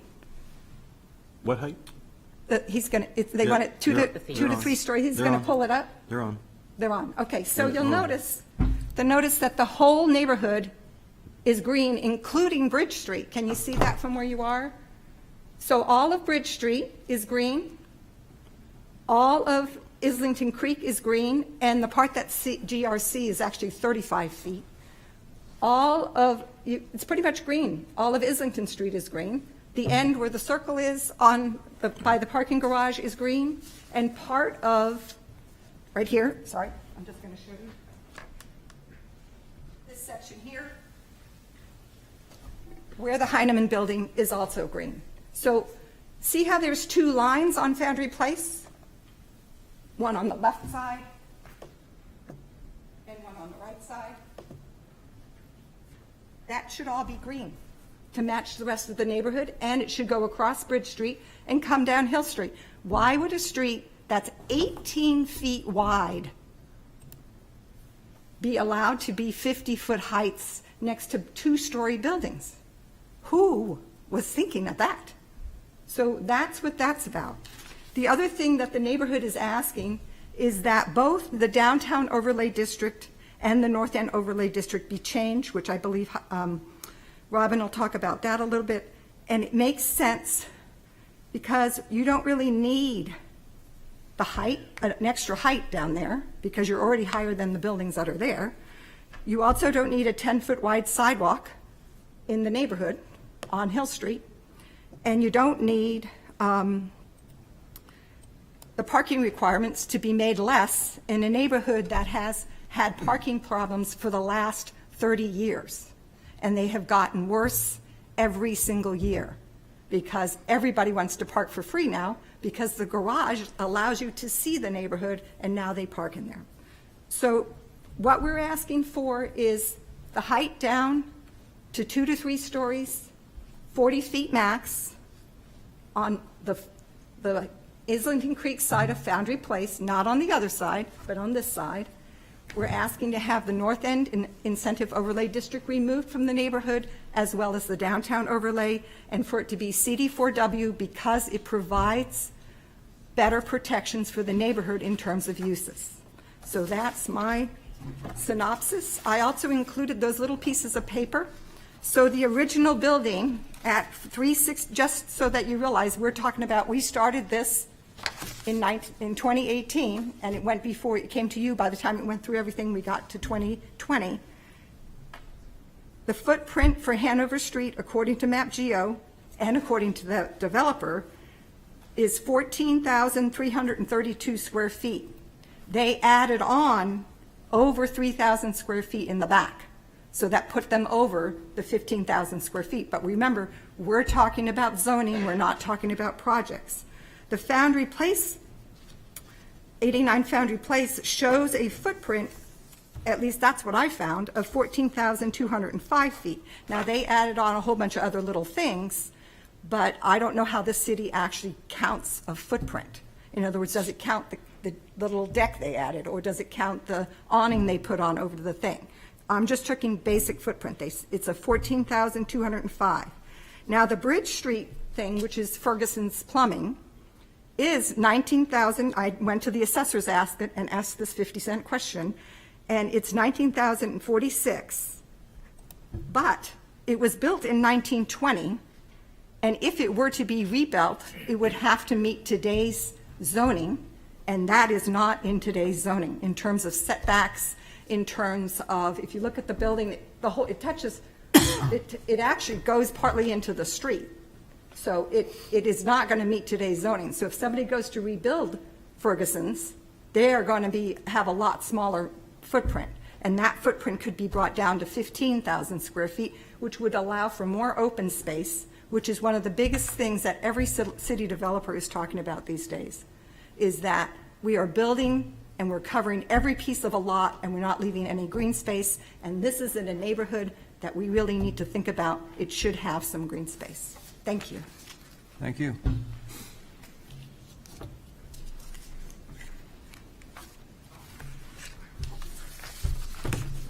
I'm just going to hand out this, which is everything that Liz said, but in pictures.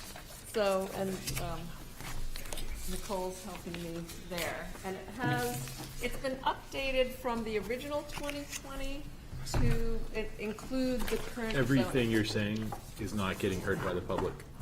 Because you can't talk without a microphone.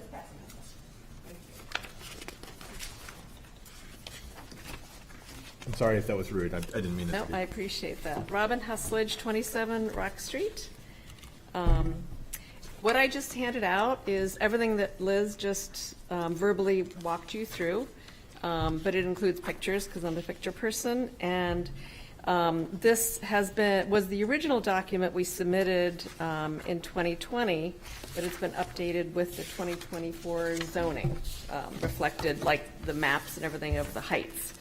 And so the first thing we were trying to point out is that according to the city of Portsmouth, using their map at the very beginning in terms of neighborhoods, you can see in light blue in that first image, the city is pointing out Islington Creek neighborhood in light blue going all the way up to Bridge Street. So then why are we having these downtown overlays and north end overlays coming down into our neighborhood? They do not belong. So we don't feel that those two overlays belong in our neighborhood, that they should stop at Bridge Street. And there's just some pictures that show X's where we want that gone. On the fourth page, what Liz talked about was on the left side, which is currently CD5, we're asking for CD4W because of the uses there. And then in the front along Hanover, converting that little, what's left of 361 to CD4L1 to match with the rest of all those properties there. Also highlighted there is what Liz was talking about was the heights going up Hill Street, which, I mean, it's such a narrow street. And the heights are allowed 2 to 4 stories, 50 feet, but with the overlays, they can go up another 60 feet. And they are directly across from 2 to 3 story homes. So there is no transition, is the point, that they have put the most intense zoning right across 18 feet away from the least intense zoning. So that's the issue that we have. We're asking for changes so that there is a transition or a new zoning that is transition zoning. But what we have are the current zones, so that's why we're asking for CD4W and CD4L1 and a reduction in height to help with that transition. And that's all that these pictures say. Thank you. Thank you.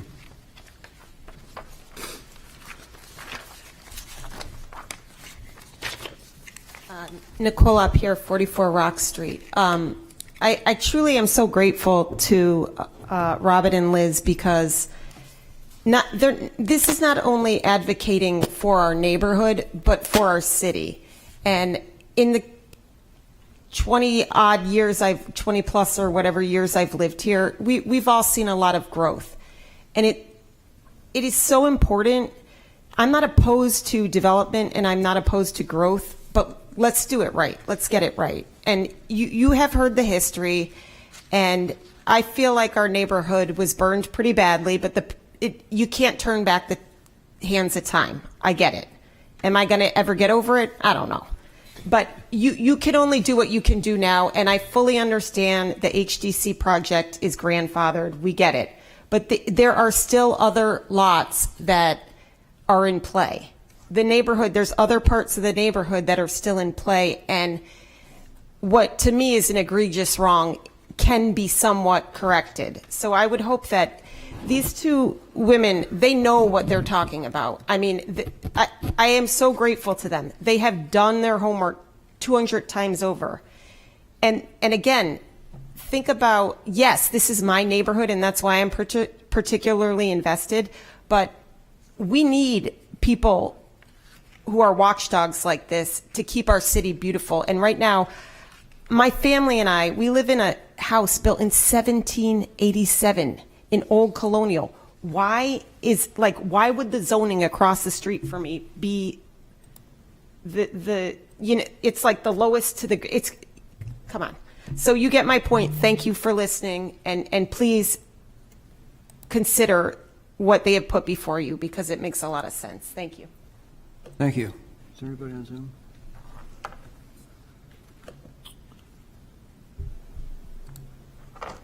Would anyone on Zoom like to speak? Raise your hand.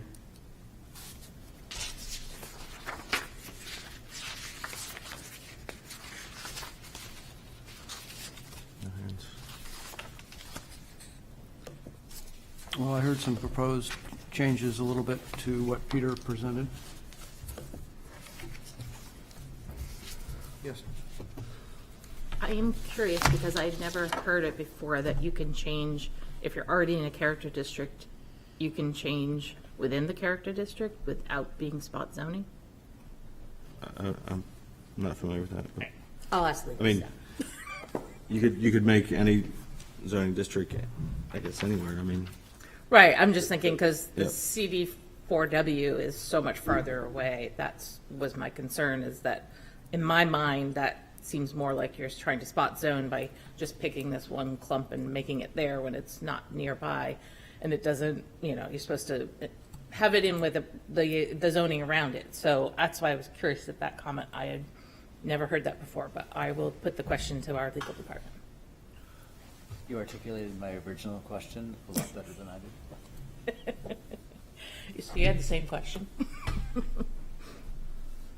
So, just to, I know a lot of the history in terms of I stayed involved. I did my homework when I was not involved in city government at all, either an elected or appointed position. My sense is that, if you recall, there was a huge difficulty in locating a parking garage. I think there's some historical context I think is important here. I was on committees trying to locate it on the Worth lot, all throughout, behind the fire station, all these different areas. And so, right or wrong, I was not part of the decision to put the garage where it is now. But that's where it is, and we have to live with that decision now. Do you think it makes sense zoning-wise to not have, if you're going to have a garage, to not have single-family homes around the garage, right? It'd be this behemoth sticking kind of in the middle of nowhere. So I think the intent of the zoning here was to kind of buffer that a little bit with some bigger structures. We also had a shared interest in the fence of needing housing, and so a lot of housing went in and around that area. So I think that's where that came from, and I think the idea, like I said earlier, of that Foundry Place is the entry of those buildings would be off the Foundry Place side, and so having a taller building made sense there. It doesn't undo the wrongs of what it did to the neighborhood, but I think that context makes sense. And so I do think the zoning changes as proposed that Peter presented earlier made sense in terms of the overlay district being pulled back. I think it makes sense to, zoning can last longer than buildings, and so I don't mind rezoning the Heineman property to be more of a buffer property, even though they may be vested in something bigger. Let's look longer term and try to build those buffers back there. I think it would be strange at this point to where our city's grown to have a short 2 or 3 story zoning for is it Ferguson's, the plumbing store. That would be bizarre to me. And so I'm trying to balance where we want the city to be with what's already been approved and where we should be. And I don't mind putting zoning in place that tries to restore some of the buffers, but the Ferguson property seems a little extreme to me of going that far. But that's where I stand. What's funny about that, though, if you look at the Ferguson property across the street, it does have 2 to 3 stories, 40 feet.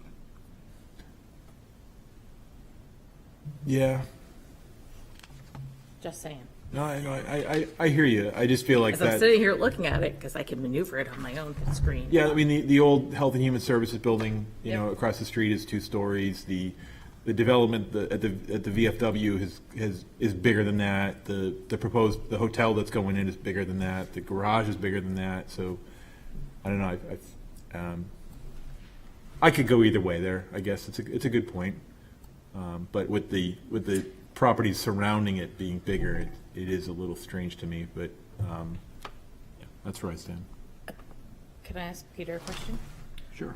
Do we have any lots where we could take the hillside and the Bridge Street side of that lot and make it 2 to 3 stories, make it green, and leave the Foundry side higher? Do we have lots where we do that too? Because that is 50 feet in, right? So Right. we'd have the The height 50 has feet to- in where it would have to be, and it would only be able to be taller facing the hotel. So for example, Could that be a compromise? why is it? I know, I'm looking at my I own. believe on my we own did screen. that on McIntyre, Oh, no? here. So I don't remember. On the Bow Street side. these buildings with frontage on You're right. Hanover and Hill Street, one is green and then it's brown. So the height has to go in 50 feet. That would be a situation where you have heights on 2 different sides. Is that, where were you talking? I was talking Bridge Street? the plumbing Ferguson, lot, right. right? So the plumbing lot right now has brown all the way right. around it. But what if the Hill Street and Bridge Street sides of that lot were green to match what they're adjacent, and the other side matches adjacent to what's across the street to the hotel that's being built? That's fair, given that lot width. I think that's What's the distance across that lot? 100, probably 100+ feet. Guessing, but just figure he can measure. I think this is an accurate observation. 120. So there's more than enough. I think all of the Deer Street Associate lots received variances for one reason or another. Yeah, I don't know that off the top of my head, but, I think I can, or conditional use permits for for something. yeah. Right, this building is 53 feet, almost 54 feet tall. Lot 6. Right, and that's And footprint of 50 16,000 feet is square what's a feet. lot, so. Right. That's a variance.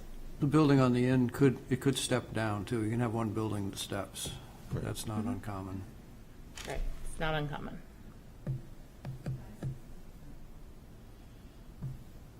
The public hearing's closed, right? It's not a hearing. Or the public comment session? Okay. If it's brief.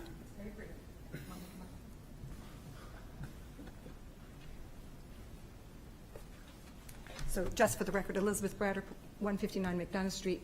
So the building 89 Foundry Place, which used to be 181 Hill Street, originally was designed to step down to 40 feet on the Hill Street side, and it was 60 feet on the Foundry Place side. But they designed it that way, it was approved that way, and then they came back because they changed, that changed 100 times as to what it was going to be. And the final change, they presented it with the 50-foot height on the Hill Street side. But the original design that was approved, that the neighborhood fought really hard for, was a step down on the Hill Street side. I think I have a picture of it, but in the meantime, just to let you know. Okay, well, I think that's what we're talking about, so thank you. I wouldn't be against peeling back the overlay district a little farther. But that's just me. Should we ask staff to sketch up a little bit different idea? We can talk about it next meeting. Yeah. We did receive shadow studies for all of those parcels when we originally talked about it. Andrew, microphone. With Nick Cracknell, I think we got a shadow study. I feel as though that's pretty relevant as well. I know you asked for it. Did we get them? Yes, we know we did. I'm saying in the context of these areas, these parcels. Well, having it match, if it matches with the street, would you be swayed if the shadow study went one way or the other? Massing shadow study, I think. that If we've already got it, sure, let's, do you know if you? I can check. Okay. Only because of, For the Deer Street lots? I know it was already created for the Deer Street lots. It's on the big project part of planning department. Only because it was brought up, like, if you ask for a step down at 60 feet and then you get a 60-40 split and then you get 54 feet as built, asking for one thing, getting the other, and then debating that end result, we're kind of doing the same thing here. You lost me. Me too. Originally as designed, 89 Foundry was shown at 60 feet with a 40-foot step down. The as-built plans are now 54 feet, and as the public comment stated, the neighborhood fought for that 60-40 step down only to get the 54 feet. Are we debating for the public comment and the neighborhood? Are we debating for the continuity of zoning? I think we're debating whether or not changing two sides or trying to keep it lower as it comes in versus out in the corner. And I'm saying that was approved as a 60-40 step down, but was not built that way because it got a variance. Well, Well, variances by definition don't conform with zoning, so, you know, Right. somebody can always seek a variance, and if they can meet the criteria, they've met Doesn't the mean you criteria. can't I don't know how they met it, but that's not what we have to think about. I think what we're talking about, as Beth said, is maybe having the heights match across the street, which happens to coincide with what we're being asked by the neighbors, which is a nice thing. So why don't we see what that looks like and see if we can advance it. The difference between CD4L and CD4W, I think we should also look at that, just in light of concerns that were raised. Peter made a comment that W really only applies to the west end. Can you repeat why that is? If I heard you right. Well, I was just going to say that Only area that's zoned that way. it's the only area that's zoned that way. So It was created when we did the West End it was development. created, yeah. And so it just Character. encompasses this area. So you were just I was just raising a gonna factual point that it's. Right, or right. Not that it's, you're more or I less just opposed to think it would be odd to have just these 3 parcels zoned CD4W in the middle. That's why I asked the question about whether or not we could legally do it. Well, I think we're applying zoning science here, so I think we could legally do it. I mean, as what do I know? It's But not spot zoning, I can tell you that. It can be done. we're trying to achieve a planning goal. So I think it's. The, It is a fine balance, though, isn't it? Because the planning department's goal is to make decisions smart decisions for the future of the city and the current state of the city as well. So our decisions aren't based on this day, at this time, with the people that live in the immediate area, or there's a much greater responsibility, as you said, to consider for the city. in fact, it's a mistake to consider who owns it and who's living there today. Correct. CD4L1, is the building footprint less than, Yeah, CD401 is, that's only 2,500 square feet. Right. Yeah. L1 is not L, right? CD4 is 15,000 square feet, CD4 L1 is 2,500 square feet building footprint. I still have the presentation open, I can pull it right up. So I was looking at it. Just a final, one more comment from me, if you don't mind. And I think it's important since the neighbors are here, and I think the staff and coming forward with what's next. I want to be clear, this McDonough Street neighborhood is charming. I've been here, I think we all know that. I've been here since '99. I've seen such a dramatic change in that neighborhood. It's really cute, and I think it's worth protecting that character. So in thinking about the future and the growth of the city, I would not want to see that character change. It's this encroachment right here they were really trying to navigate. I think in the past there's been some mistakes, never intentional, and is not going to say that we're not going to make a mistake. We're trying to do the right thing here, but I do want to make that clear. I think we all know how special that neighborhood is and how much the homeowners who care about it and improve their properties, and so we want to maintain that. So I want to be clear about this future growth of the city. I know you're not implying otherwise, that we're not looking at this as the next parade mall that we're going to Right. demo. You've mentioned a couple of times the history of how we got here.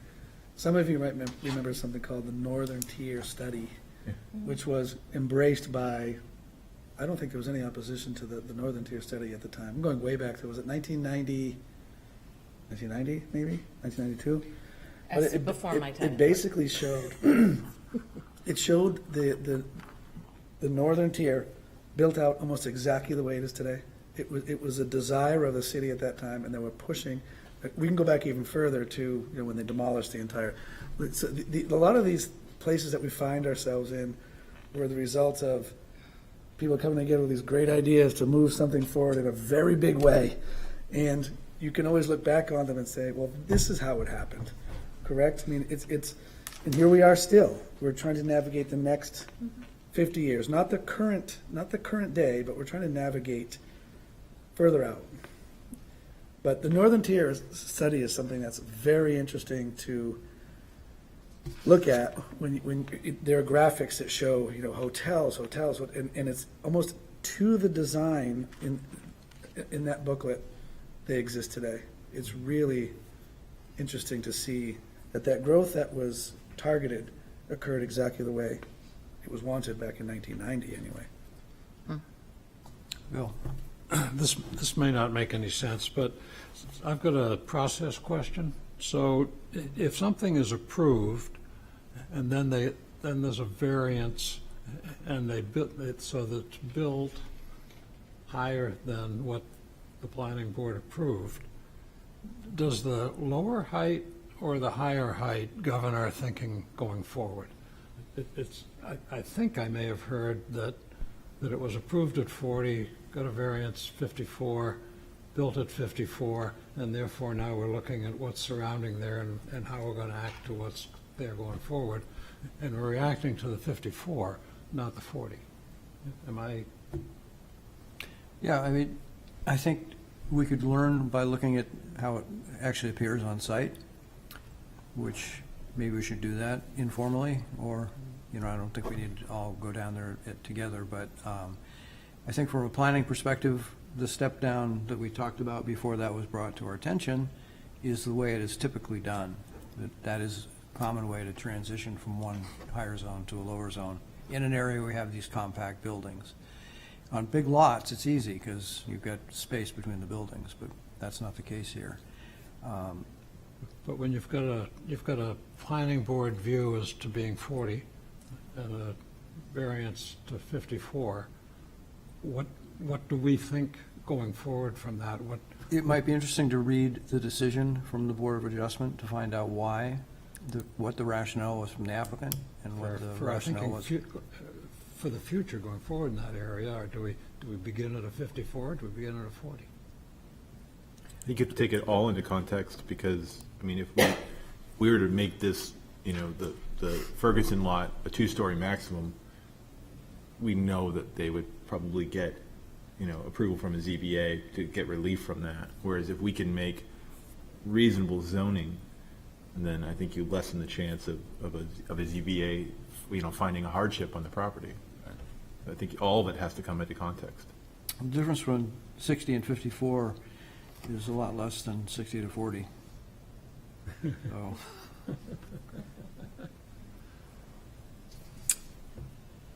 I think we have a plan. So, for the incentive overlay and the downtown overlay, did you want to see more of a change, or what was proposed in 2020?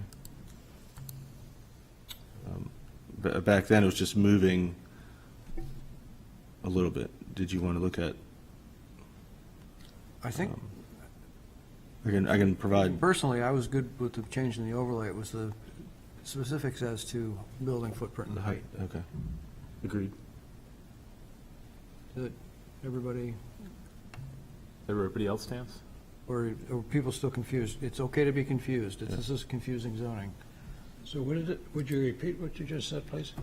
That the shifting in the overlays, the downtown, by the way, I think I understand why the downtown might have gone down to that corner from a planning perspective, because of the corner store concept. But I have heard nobody support that idea in recent time. So if you look at it too, just look at the way that brown sort of is a spear point leading into the neighborhood and I'll agree with Tony, we should protect it. So there's a lot of rationale to pull that back. So that's what I'm saying. We're pulling that overlay back and the incentive district back. And then it's the building footprint and height that are really the other two, I think, right? I'd be okay with pulling the downtown overlay back another lot. Sorry, can I jump in? Sure. You raise a good point with the corner store, and we're thinking about the future here. It'd be very good, I think, for all of us to go down and walk this area, both sides. This is about to become a greenway of a walking path. How does that change that lot there? How does that change your perspective on that lot and on what could that be? I don't know. I don't have the answer for that, but this is it's an interesting transition zone that that we might want to think about. So at first glance, I was like, yeah, pull that back, that doesn't make sense, a single-family home, but, you know, it's something the neighborhood might be supportive of, is there another use on that lot that would, support the use of that future greenway there, or protect the neighborhood against that, you know, so. I raised it during the site walk, and what the feedback was that day was, well, there's stores nearby, which there are. You know, as more residents become living in that proximate neighborhood, it seems to me, thinking long-term, it wouldn't be harmful to see that as a possibility.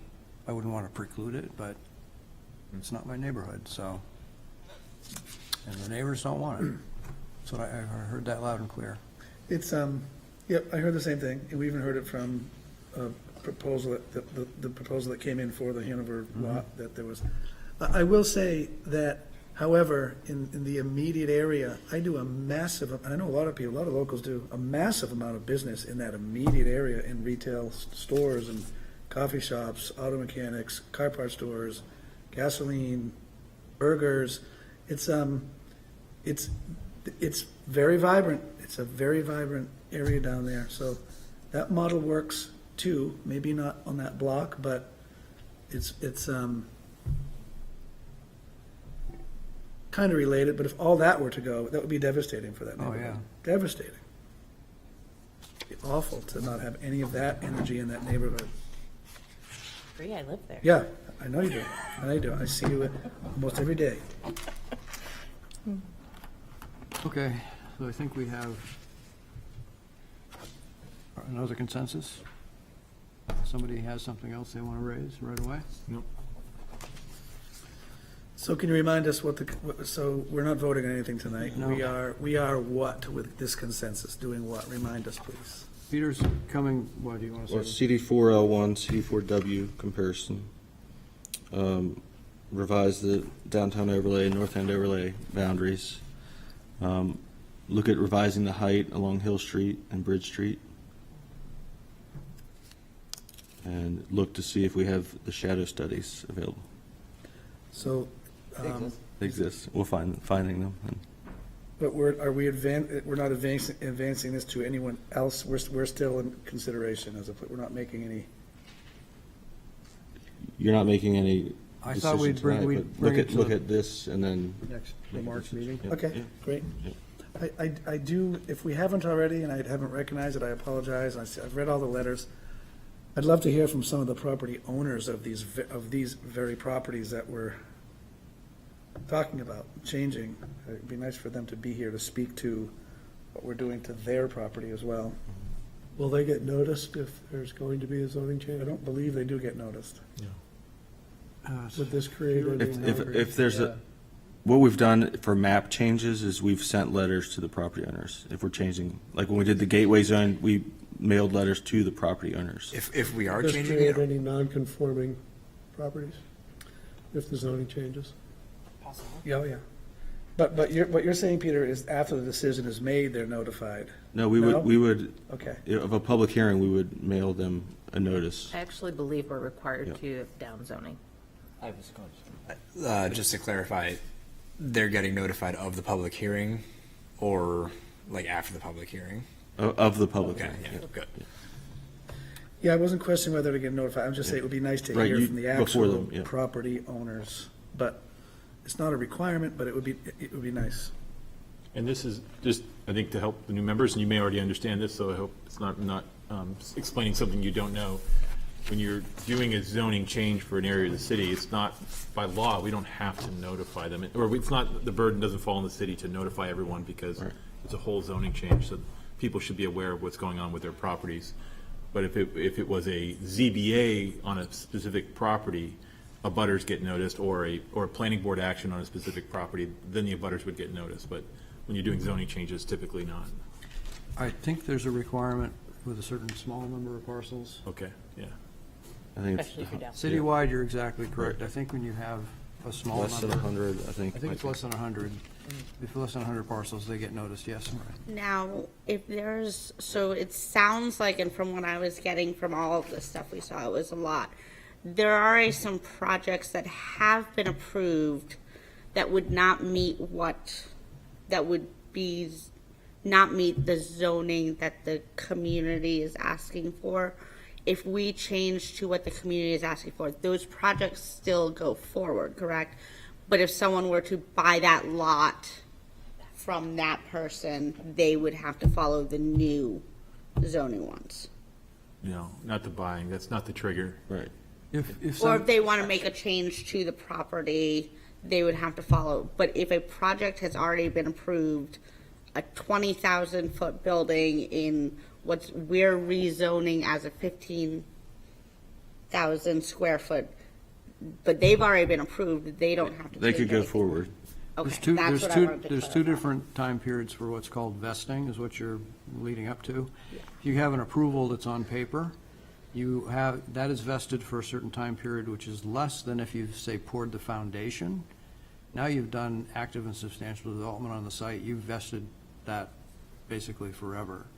If that building burns down and the zoning had changed in the meantime, and you abandon it for more than a year, then you'd have to conform with new zoning. So it's sort of like three different. Doesn't the vestment start when the board accepts the application is complete? For approvals to get an application in. So what triggers it is a public hearing. That locks the planning board for Right. that application. It doesn't vest with the land until there's an actual approval. And then that doesn't actually vest beyond a limited time period until they start actual active and substantial. But the zoning that the zoning ordinance the planning board is operating is locked in when they get the acceptance of the submission. Or design review, either one, right, right. So you'll have a post-existing non-conforming Yes. instead of a pre-existing non-conforming, if there's such a thing. Well, You just post-conforming, made that up. post-conforming, non-existing would just be a variance. So if They someone, would have had to so obtain if a someone variance. came in tomorrow and applied for the Ferguson property in March, and we accepted their application, the zoning that as it stands now would go with that application. They have timelines they have to hit. But So if within a year they didn't start doing anything, then they would have to get reapproved and it would fall under or we the give new we give them an zoning? extension usually, depending on their circumstances. Let's say they've used their extensions. They haven't done anything, the economy is a hot mess, they can't get anything built, and then they decide they want to do something else, but they would then have to reapply, and it would have to fall under the new zoning regulations. Correct. Yep. Okay. These are good questions, very good questions to get. What is our city's typical vested period? How long do State law. most projects? It's not ours, it's state. So what is the state law? A year, right? So a year. A year? Okay. And then the active and substantial construction, you have to start within 4 years. If you don't do it within 4 years, you can lose it that way too. Okay. But that hasn't been a problem in recent years in Portsmouth, that's for It's sure. come close to it.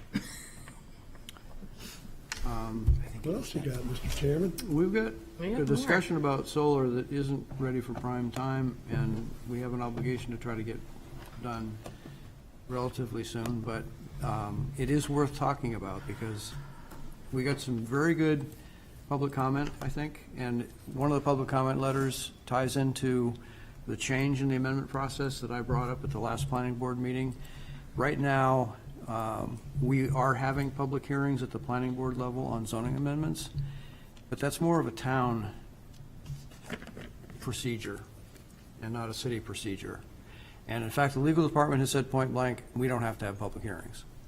And I agree with them that we don't have to, but we have been doing it and long before I was on the planning board. Planning board's been having public Always. hearings on zoning.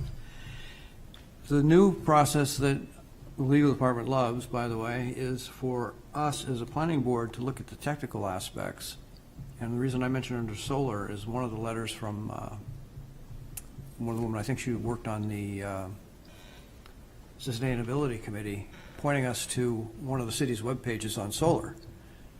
Great, great comment, and it's stuff I think we need to look at just to make sure we're all in conformance and agreement or disagreement, because we don't have to accept all that, but at least be aware of that information. So then we make a recommendation to council. It's not necessarily based on a public hearing. It'll be a public meeting where we can take public comment, but not a formal public hearing.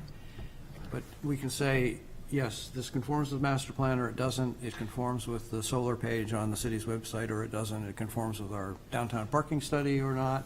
You know, the things like that that then provide a legislative history, which is what the legal department calls it, for the council to actually act.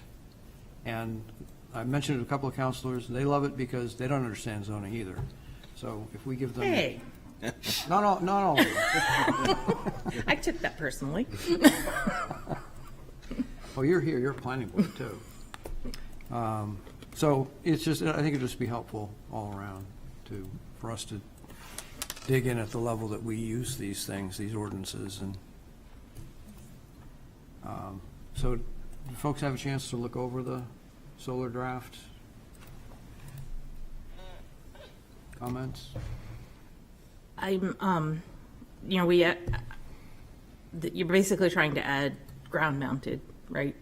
But somebody in this city already does have ground mounted solar, so it's not like it hasn't been allowed. Right, and we consider that's an accessory, Right. and that's allowed now. So the footprint, I do get how these, I mean, the one I drive by fairly often is very large. And if you have the yard for it, that's fine. But if you're in a really tight neighborhood, I guess my concern is in relation to your house, what should be the appropriate size? I don't know. I don't have the answers to these questions, but it's the questions in my head because it really depends on also your lot size, not just your house size. It's like how much free space. I mean, my backyard's way too tiny. I wouldn't want to see a giant ground mounted one in my backyard. So it's I think we have to think about the square footage of the lot on top of the square footage of the house is what I'm trying to get at. And Aaron just commented about shadow. The big ones can really cast a big shadow. And on the smaller lots in the city, you don't have to have those images. I sent it to you, do you? Did you grab it off the website, or do you know where that is? Oh, it's sizable. Is it? Did you grab it from like a street view? It's from Google Street View. Yeah, where? It's up towards Farmington on Route 11. I had to look up some context, sorry to interrupt. I had to look up some context on sizing of residential solar panels, and they're 5.4 feet by 3.25 feet, which is your general size of an area rug for people's reference. Always helps to have like a real life comparison. On Route 11? Yeah, it's on Route 11. Wasn't there a massive one, pole-mounted one in a residential yard, the corner of Greenleaf in Beverly Hills? Yeah, that's what I'm talking That's about. what I'm talking, it's not there anymore, right? They took Oh, it no, down. it's still, the last I looked, it was still there. I thought it was taken down, I'm- but it was, I'm about to it go was look. shockingly huge. It was shockingly It was, huge. yeah. I That's mean, when it you- was there, I haven't say I looked in the last few days, but I'm going to try to bring it up and find out. I think it's gone, and I think it's gone for a reason. I think it was, just wasn't successful. The impact to it was massive. I thought there was a state law that mandated that these were allowed. Yeah, I have the Bright 2025 spot. Google map up. It's not there, it's Bright gone. spot solar? Something like that. House sold. Oh, did it? Yes. Oh, so maybe the new owners didn't want it. Yeah, I haven't looked in the last few days, but I know I'd seen it on Good occasion driving good by. example, though, of one that was very uncomfortable. It was wasn't, it was, Big. Yeah. It was as tall as the house, I think. Yeah. If not taller. Oh, here it is. Yeah, there we go. All right, Larry. So this is a much more rural location, Route 11, Farmington. I drive by there regularly on going to other meetings, but Wow, yeah, that's how big they are. that's Look at that exactly what the shadow. one was, in Yep. someone's yard. It was in someone's yard. In a dense neighborhood, yeah. you know, and this is a solar company. They obviously have a big piece of land. They've got 10 or so of those things. Those are trackers. Yeah, They're 'cause- trackers. Right, they Trackers, turn with yeah. it. They turn with the sun so that they can get most So- of the sun. It's something, to Councilor Moreau's point about size, we have to give some thought to it, because out in the more rural parts of town, that'd be fine, but Right, if you've got 100 acres, go for it, but, Yeah, you the know, neighborhood we were just talking about? it looked really strange, I thought. Once again, can I just ask what was the genesis of this discussion? What started the idea of this? Why are we talking about this, in other words? City Council, Councilor Denton has brought forward the request for lots of solar changes in the city through the Climate Action Plan, Yep, I'm aware of that, but specifically this, allowing ground mounted on top of roof mounted to write it into our code, because it hasn't really existed in our code. yeah, well, we remember how okay, I won't say it.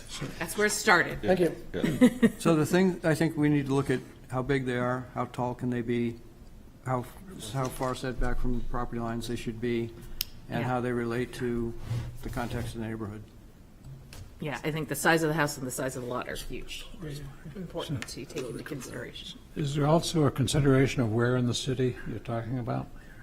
I think so, yeah. I think it makes a difference. Yeah. I mean, roof mounted, that's not, but it's the ground mounted ones. I think we have to be specific about where those make sense. Yes, but so, I mean, it's not only how it fits on the property, but it's also where in the city it's located. Less densely populated areas would just be, one. And I or think the- industrial. Is there in 23? Yeah, industrial. Industrial would be a great place to put one of those. And without financial incentives, I really don't know how There in January 10th. active the solar Right. industry As a is going to principal be use. compared to the last year. That's the other point that Peter just mentioned. Solar arrays as a principal use is something that we don't have yet. We're thinking about it out on the old landfill site, I guess. Yeah, so it was requested by the sustainability and a few councilors that we look at the capped landfill as to whether or not you could put a whole sort of solar farm out there. You can't do anything else with the property. I guess it's been done in other places, so they're looking into that as well. I think that's a membrane landfill, so I don't know about the structural capacity of it, but Yeah, Which one? probably don't want the to old penetrate. landfill out behind the high school? You can see it. They right don't there. want You anything can on see a little that. corner of I it. don't think so. Yeah, I don't think you should do front yard. Don't even That's look their at it. backyard technically, because they're on the street. Well, visible from a street, probably not. It's very visible down the driveway. So, is the question prompting about lot size, is that Question about lot size? in the language here, it says discuss size and The first draft related the size of these things to the size of the footprint of the house, but I don't know if that's the right metric. I think we need to. Which is why I made the suggestion about lot size Yeah, being a okay. consideration as well. I would concur with that. Strong. I think we might need some graphics to really understand it. And this also pertains to height too, right? Yeah. Yeah, So then you have to consider it as like a permanent structure, and is that truly an accessory at that rate? Or is it a separate entity on the same lot? Well, if you stuck one of those ones that was just on the screen on Richards Avenue, it'd kind of be like a principal use, wouldn't it? Kind of would. If you have a lot and that's all that's on it, that's a principal use. Or the house would be accessory to something like that. Yeah. Big enough. So, Out of curiosity, on the roof mounted, do we, I know we allow them, but do we specifically say it has to be on the house, or can it be on a detached garage or an Yeah, it could accessory be- building? It can be on anything. yeah. I just was curious. I didn't think we did, but I just wanted to know. roof mount has to be on a roof. Roof, as long as it's a roof, it Right. doesn't matter what kind of roof or what kind of building. Just checking. Pretty limiting in and of itself. Well, you know, I just thought I'd ask the Well, question. could You you put never up a know. pole barn with a roof and put solar on it? Just want to clarify a statement that I made earlier. Tony and I have been doing some research. That pole-mounted solar array is still there. I but- saw just a picture of But it. clearly, they went through a massive effort to screen it with Trees. mature green giant arborvitaes. They're 20 feet tall. They must have planted the mature. There they are again. So there was a reason they did that. There must have been so much pressure from who knows neighbors, but something like that might be considered as a help for the screening of it. We need to consider. In my opinion, just from Google Earth here and the Street View, it works now. Whereas before, it didn't work at all, but somehow it works now. You can still see it from the corner. I'm Yeah. looking right at it. Yeah. I'm on the Greenleaf Ave side, where So am I. where it was the most, there's a driveway going. Those trees have actually been there for a while. Yeah. So, anyways. We're going to drag everybody quickly into the wetlands. We talked about changing the HVAC zoning recently because the Board of Adjustment has granted something like 32 straight variances to allow HVAC. They don't conform with the setback in our zoning, so that's a good reason to change the zoning. I think it's the same with respect to the conditional use permit for our wetlands under certain situations. And what you will see, not tonight, is a rewrite that says if you're making an overall improvement to an existing developed lot, the planning board may grant a conditional use permit, which is what we've been doing. If the applicant's making an overall improvement, the way our ordinance is written right now, that's not enough. We really need this additional language, so it's really just conforming with what we've been doing. But again, I don't want to talk about it too much more than that tonight because you haven't seen the text. Haven't, but bring it on. Shall we plan on another zoning work session to continue solar and wetlands through the end of March? I just thought I'd put that out there. Well, the other thing we might have by then, we should have a contract signed for the master plan. Yes, hopefully. So we might be able to have a meeting. That might be a good thing So to they- combine. The second, or So second pencil meeting in, date. pencil in your March. I'm trying to get a workshop. calendar to tell you what that is. Since we're talking about workshops, is there a plan, I'm not asking for a date now, is there a plan to have a meeting with TAC on our board? We need to do that, yes. Okay. I had a thought the other day. Is a member of TAC allowed to sit on our board? I mean, if, He is. Well, Oh. he's I mean, staffs. He's He's I mean, if there was a ex officio member, could be. For the record, we used to actually have on the planning board our building inspector. And one building inspector was getting down into nitty gritty that really should have been done at the TAC level, which is why we moved building inspector To the to TAC. the TAC. Right. Okay. We kept just another, that's the seat now that Joe. Joe, I know, I was trying to think of your last name, I'm like, used to sit in, right? And that used to be the city manager, but now the city manager just appoints two. And Ray So- Pizzullo used to be on planning board. He was the engineer on TAC. Right, Your name right. tag's turned around. Yes, it is. No, actually, they face him that way for the public. Yeah, but you couldn't see it. It doesn't matter, I know who he is. It's not what she normally calls them, that's why. So we're talking about the 27th of March as well.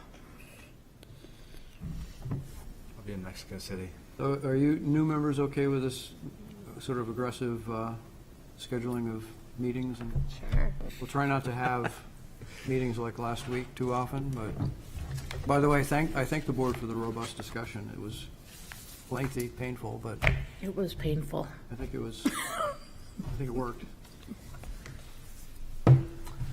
I ran outside yesterday for the first time in a while. It felt great.